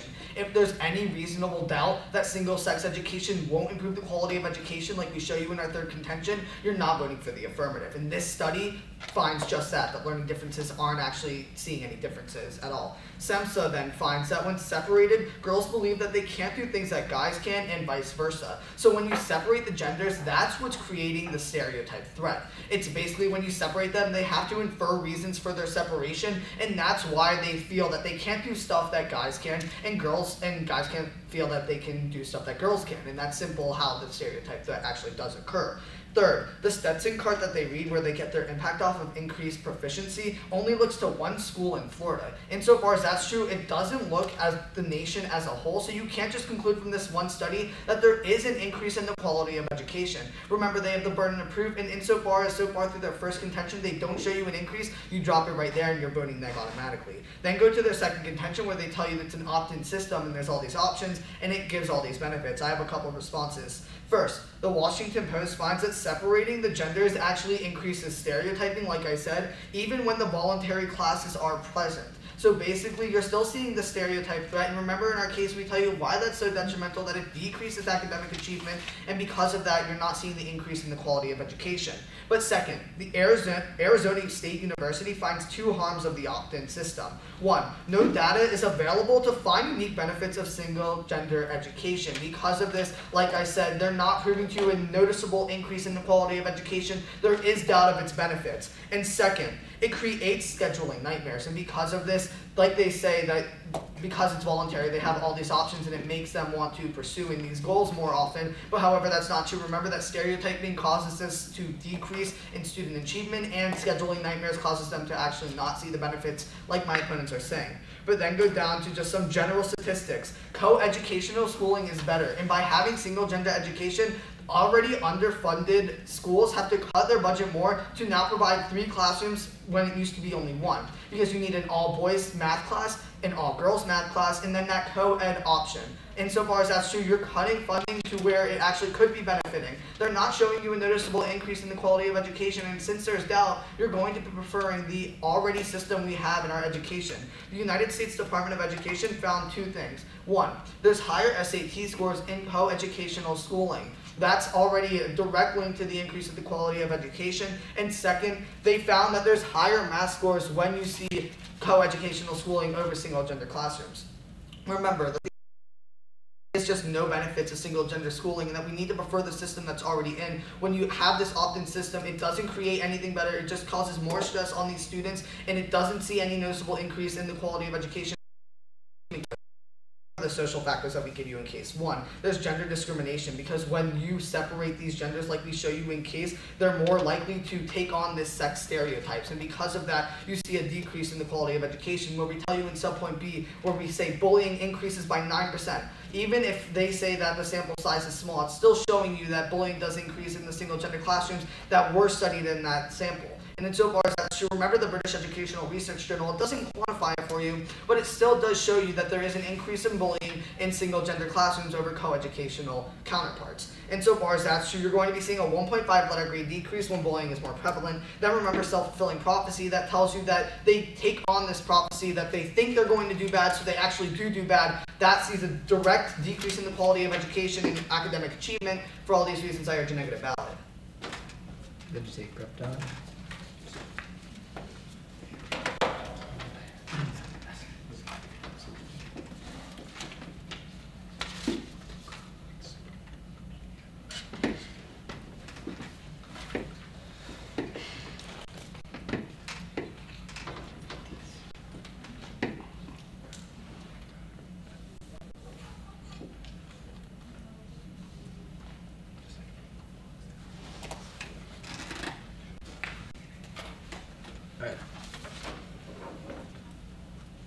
So it's going to just be straight down my opponent's case, and then my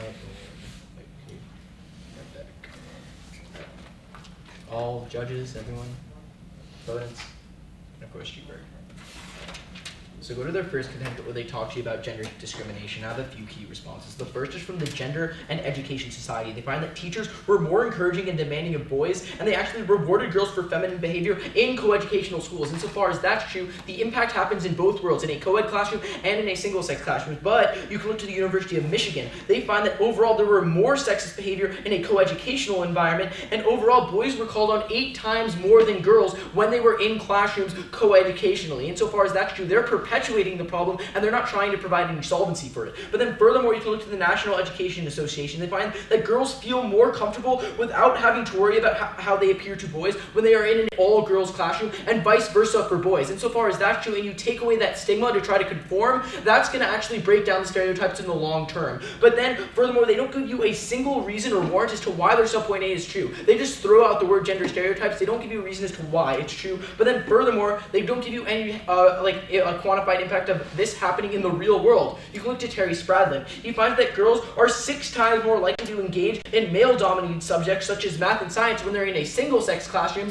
which solves back discrimination in the long term because women are more empowered in the future. But then furthermore, you can look specifically to the University of Virginia. They find that boys are 2 times more likely to pursue subjects such as art. So if anything, empirically, single-sex classrooms are actually breaking down the walls of gender stereotypes. But then go to my opponent's subpoint B where they talk about bullying. They don't respond to the evidence I give you in case. I show you a 74% decrease in disciplinary action, which is going to outweigh bullying because A, it encompasses bullying because it's disciplinary actions, but it's also looking at other things such as sexual harassment and disruptive behavior inside the classroom. So we outweigh on magnitude. In fact, when you look to CRS Health, they find that 90% of girls are actually sexually harassed in coeducational environments. And this actually logically makes sense because they're spending more time in a classroom with boys where they're not speaking up as much, so they're more likely to be sexually harassed because they're not speaking out and they don't feel empowered. That's why they don't respond to the nuance of the argument in our second contention, where we show you that 80% of girls feel more confident when they're in a single-sex classroom. Insofar as they have more self-esteem, they feel more self-empowered, they're not going to let the sexual harassment happen. But then go to my opponent's second contention where they talk about self-fulfilling prophecy, and I have a few key responses.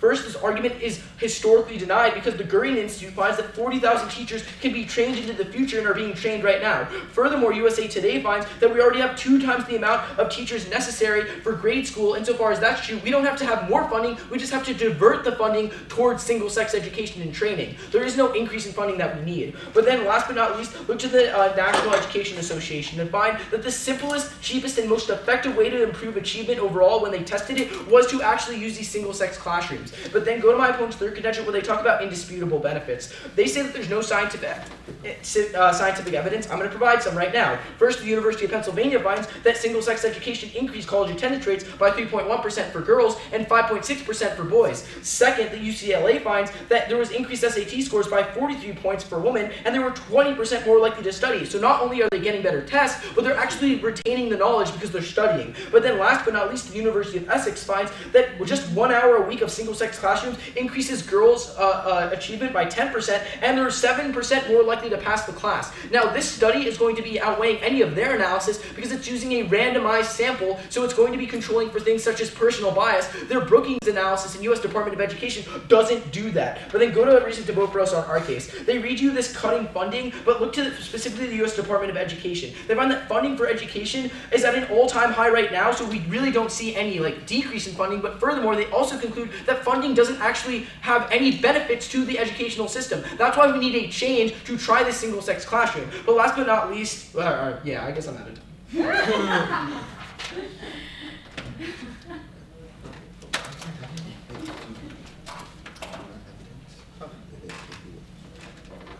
Ready? Yep. Everyone else ready? Ready. So what does your UPenn study analyze? South Korea. Okay. Okay. It also uses a randomized sample, so it controls for the outside impacts of South Korea. Alright, is this education system in South Korea the same as it is in the United States? What? Is South Korea education system the same as the United States? It uses a randomized sample, it's able to control for those factors. That's what a study does. Cool. Yeah. So can I ask you a question? Yeah, sure. Okay, so let's specifically look to your argument where you essentially talk about how there's an increase in bullying in 9%. Okay. So what country does that look at? I'm not entirely sure. New Zealand. Okay. Also, it's in New Zealand. Yeah. So I guess that's... So does that use a randomized sample? Not entirely sure. It doesn't. Oh, So you're gonna probably be preferring my randomized sample of a different country than your study, which doesn't use a randomized sample, right? Okay, sure. Okay. So instead of focusing on bullying so much, can you just explain to me why self-fulfilling prophecy doesn't hold weight in today's round? Because I show you that we solve back for it, because I give you the NEA that says that it's the simplest, cheapest, most effective way to overall improve achievement despite the teachers. Second, I also show you that there's teacher training anyway that's occurring right now. But And then two, I show, wait, really quickly. And then I also show you that we don't have to increase funding, we can just divert it. Wait, are they training the teachers to not be stereotypical? Like, Yes, that's the whole point. That's what they're training them to do? Yes. 40,000, okay. Yeah. Alright. So can I ask you a question? Yeah, sure. Alright, so let's specifically talk about the response where you say that, like, there's no advantage, like, of one girl over one. Your response to the first contention, right? But can't they still learn differently? Even if they're not, if they don't, like, there's no advantage between one or I don't, like, obviously there is no advantage between a boy and a girl, but can't they still learn differently? Well, yeah, they can have differences. Okay, yeah, so they can have differences. Sure. Like, we're not saying that one's better than the other, we're just saying that there are some fundamental differences, obviously, that warrant some, like, difference in teaching. Or so difference in all environment boys, for that. Do all boys learn the same? Do all boys? No.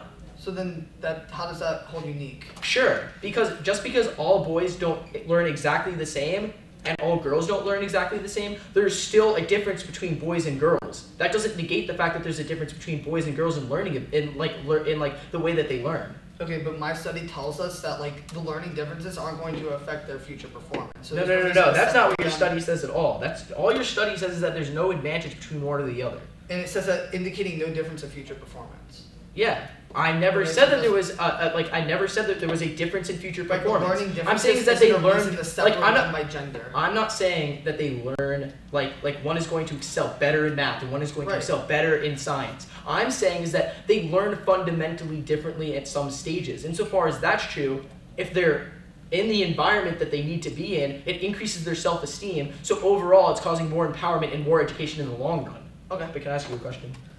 Yeah, sure. Okay, so U.S. Department of Education, does that look at the United States? Yeah. No, it looks at 3 other countries. Yeah, I read it last round. Awesome. Okay.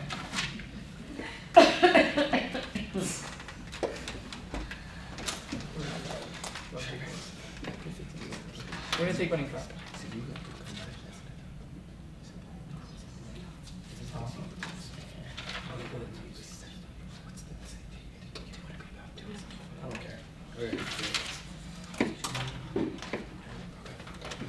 Starting to go. Okay. You can't vote. Just a brief off-time roadmap. I'm going to show you, I'm going to summarize my case and show you why it still stands, and then go over their case and show you why they have no offense. Okay. Coaches ready? We are. Okay. Yes. Opponents ready? Yes.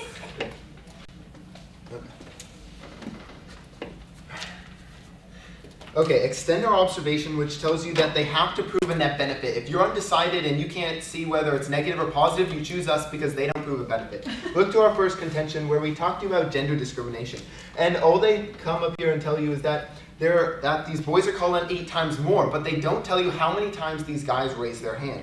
Then look to our gender oppression subpoint A, where you can extend that our Penn State University evidence that says that they're more likely to accept gender stereotypes. So though they're already in place, they're more likely, the students themselves, to accept them.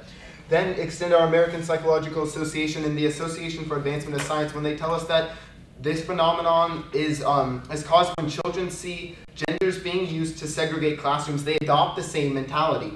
And all they tell you is that males are twice as likely to take this art class. Well, of course they're going to be twice as likely because it's a single class with only guys, so there's going to be twice as many guys. Don't weigh that, Judge.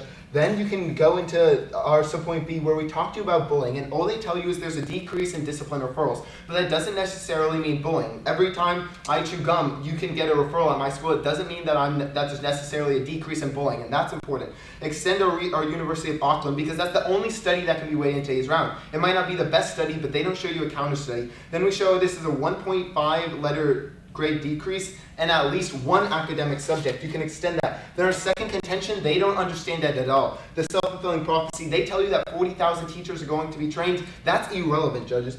Look to our Canadian Centre for Knowledge Mobilization when they discovered that teachers supersede the influence of school type and the work that policymakers believe they are making at breaking down gender stereotypes. And according to our Education Commission report, they explain that teachers reveal expectations without realizing it. You can't train teachers for that. And these differences in teacher behavior convey expectations which ultimately hurt the students by 10%. Weigh that. Then look to our third contention, where we ultimately show you that if we have evidence and they have evidence, you can't weigh either, because you can't implement a policy where you're not sure what the consequences are going to be. Okay. All right. We're gonna take some prep now. Okay.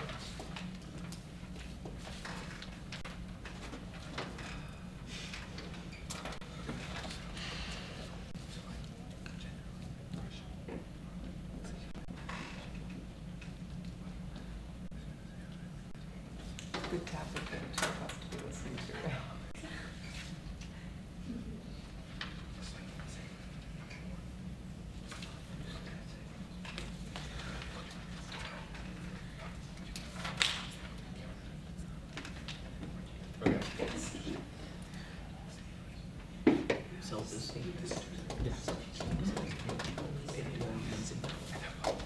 Okay. So. Oh, we're staying? Oh, no, I'm sorry, speaker. No, it's all good.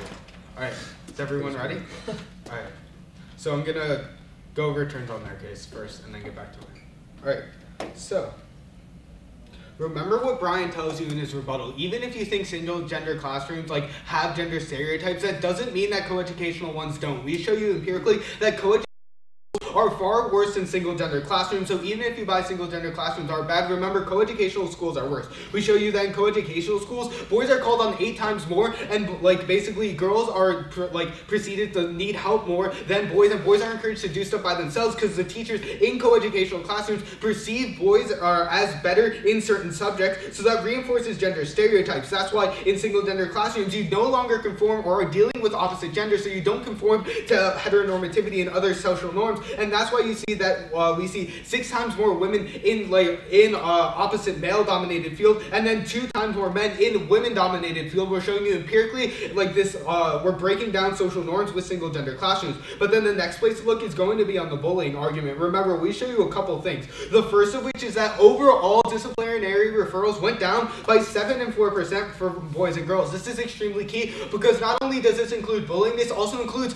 other types of disciplinary referrals like cheating that set you up poorly in the future. At that point, we're outweighing on magnitude too, because not only are we looking at bullying, we're looking at other harmful facets that could come with a disciplinary referral in the classroom. But moreover, remember what Brian tells you, because 80% of women feel more confident in single gender classrooms because you break down social norms, we see that they're more empowered, so they aren't going to let this bullying that happen. At that point, we're directly solving back for their arguments where they're talking about bullying. They give you this one Auckland analysis. We already show you that it isn't a good study because it looks at one school in New Zealand. We look systemically across the United States with our 7 and 4% statistic. But then the next place to vote for us is going to be off of test scores. He says if you have conflicting evidence and you can't vote for, then you have to vote for them. However, we have better evidence. Remember that the University of Exeter uses a random sampling which controls for literally all variables, and even if it's in another country, it doesn't matter because it shows a 10% increase in achievement. This is the best study on the topic according to the University of Wisconsin. You should prepare it and vote for us right there.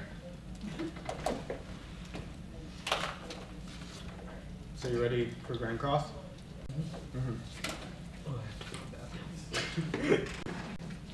Let that empower you to. Yeah.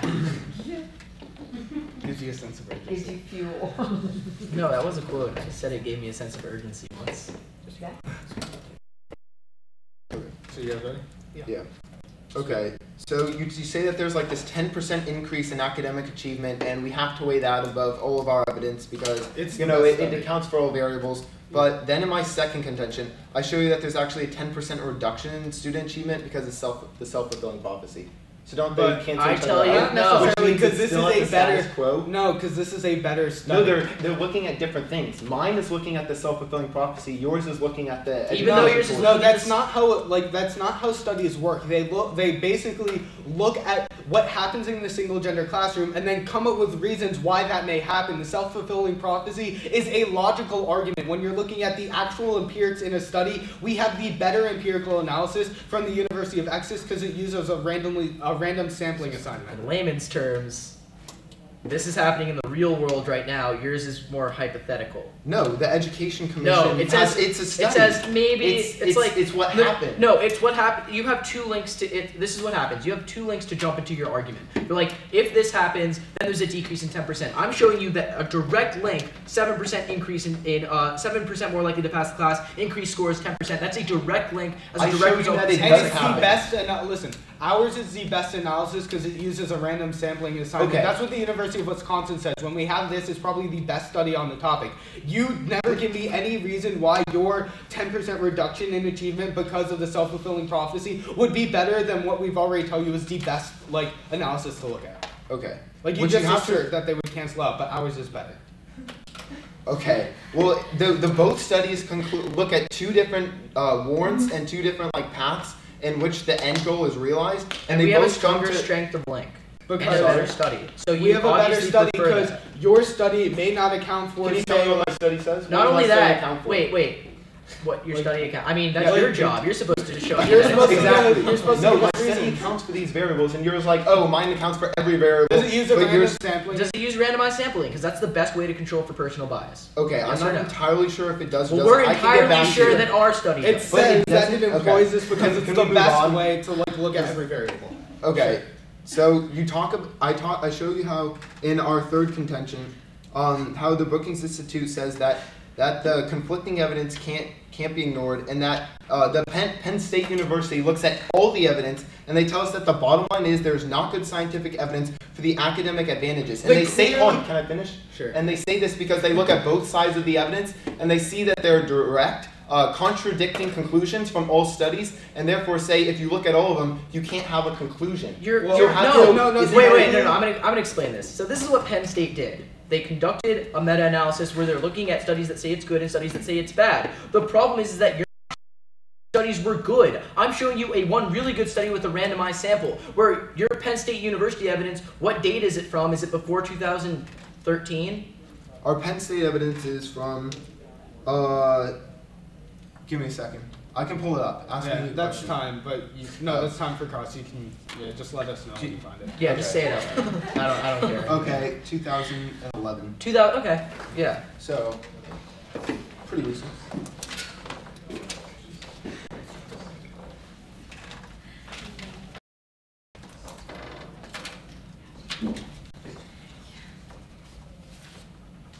All right, everyone ready? Opponents? Yeah. Josh? Alright. So the main voter issues in today's debate is the fact that the pro has to prove without a reasonable doubt there is a benefit from single gender education, in which they haven't. They keep arguing that they're controlling for all these different variables and that their studies outweigh ours, but it's just not simply true. What they're comparing is our studies that quantify a decrease in the quality of education with theirs that quantify an increase in the quality of education. The studies that we tell you where there is no benefits when everything's looked at and analyzed and on net, there's just no benefits from single gender education, that's not what they're comparing. So at the end of the day, we're still proving to you that at the bottom level, you're still going to be having to voting for us because they just don't show you an increase in the quality of education when single gender classrooms are actually implemented in the real world, which they tell us to look at. But then you're going to be extending the fact that we win gender stereotypes. We tell you that when we separate these genders, and this is just logically true on the fact that we also gave you evidence to it, that they have to infer reasons for their separation. And so far as that's true, you see a decrease in achievement because of that. Because now that they have to infer reasons for their separation, it hinders their relationships, which is how we get the link to bullying. And they completely completely ignore that, which we still get that link. They tell you that the 9% card is from New Zealand, and they try to knock out the links directly from subpoint B, but remember in subpoint A, we tell you that gender stereotypes link to hindering of relationships. That's a Michigan University study they don't refute. But then go to the fact that they completely don't understand the self-fulfilling prophecy argument. They tell you that we're going to train teachers and train them to not be stereotypical, but this just isn't true, and it's not going to be true because they're already based with the stereotypes. They even admitted that in co-ed settings, there are teachers that have stereotypes. It's just that when you separate the genders and you put them into different classrooms, they treat the males different than they do the females. That's how they're inferring reasons for their separation. Then we tell you that this leads to a direct decrease in student achievement by 10%. Because of this, remember, extend the card from the Society for Research and Child Development that tells you segregated classes increase teacher stereotyping. That card was not refuted, and you have to look to the fact that when we even have one single gender classroom, it increases stereotyping, and that's where we're getting all the links to the harms. At the end of the day, they still don't prove any benefits because you remember the Penn State card, and thus I negate.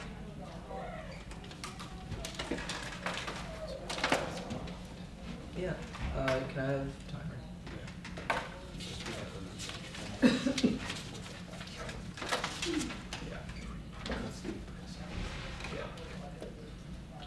So the first reason you're going to be voting for us on their case is going to be gender discrimination. They don't respond to the fact that it happens in both worlds. Remember that boys are called on 8 times more than girls in a co-ed environment, and there's more sexual harassment of girls by boys inside the classroom. Insofar as that's true, it's actually worse comparatively. In fact, the University of Michigan, which is looking at both worlds, not just them, looking at one world, says that overall, there was more sexist behavior in a co-ed environment. That's why we're the only ones solving for it. I give you the Spradlin analysis that tells you that girls are 6 times more likely to engage in male-dominated subjects like math and science, so they feel more empowered into the future, so they solve back this discrimination because they're not going to take that anymore. But then furthermore, boys are 2 times more likely to pursue art, so insofar as that's true, we're breaking down stereotypes in the real world. Theirs are just hypotheticals. But then on bullying, remember, he keeps trying to extend this. Come on, it's from New Zealand, A, but B, I also give you the evidence from the US that says that there is a 74% decrease in referrals. So A, that includes bullying, but B, it outweighs because it's looking at literally everything that people do wrong in the classroom. In fact, look to the CRS Health they don't respond to that finds that 90% of girls are sexually harassed in these coeducational environments. So overall, that's a form of bullying that links directly into their impacts, talking about how there's decreased overall educational activity. But then on the self-fulfilling prophecy, their one response is that teachers aren't going to be trained. I give you the Gurian Institute evidence that says that 40,000 teachers are being trained right now, so obviously it's going to work. All it needs is a diversion of funding, which hasn't happened. In fact, USA Today finds that there's 2 times the amount of teachers that are necessary right now for grade school. Obviously, the resources are there. We just have to funnel them towards single-sex classes. The last reason to vote for us is going to be off the increased self-esteem and test scores. Remember the 80% increase in self-esteem from girls. That, again, links into female empowerment, which decreases bullying because they're not going to take the harassment anymore. Then off the University of it increases their pass rate by 7%. It increases the score by 10%. Remember that their only response is that we have a study saying otherwise. I show you that this is a better study because it uses randomized sampling where theirs does not. Their meta-analysis isn't looking at randomized sample studies. Ours is. Good on, guys.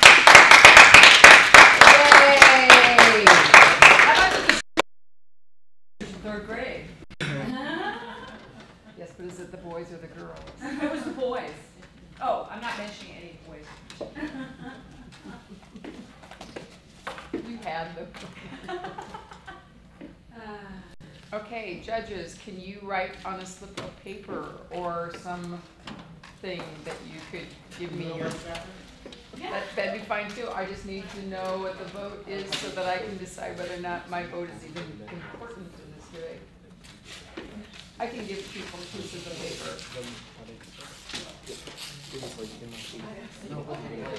Here, we have pens and pencils. Pro or con? Wait, you mean the U.S. Department of Education? Pro or con? No. Yeah. Pro or con? What's the source? The pro are the gentlemen on the left. The con are the gentlemen on the right.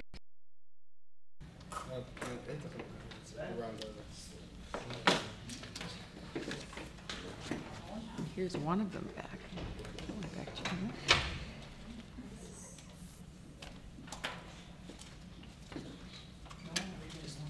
There you go.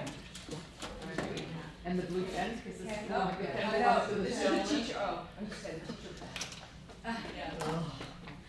I went to Penta. Okay, got everybody's? Did you fill, oh, yes, you need to fill out a ballot. Here we go. Slips of paper, here's a pencil. No. He's doing that.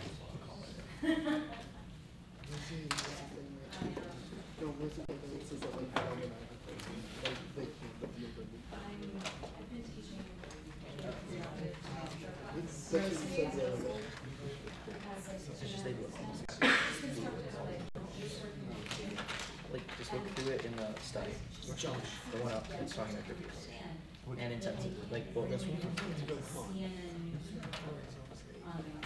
All right.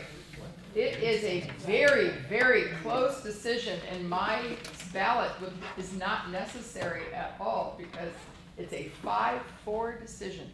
I'm just going to double check this. You can all count with me. 1, 2, 3, 4, 5. Never going to be a piece of paper to that.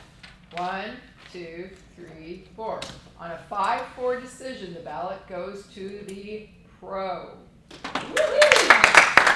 Which is the team from U School. But it was a brilliant debate.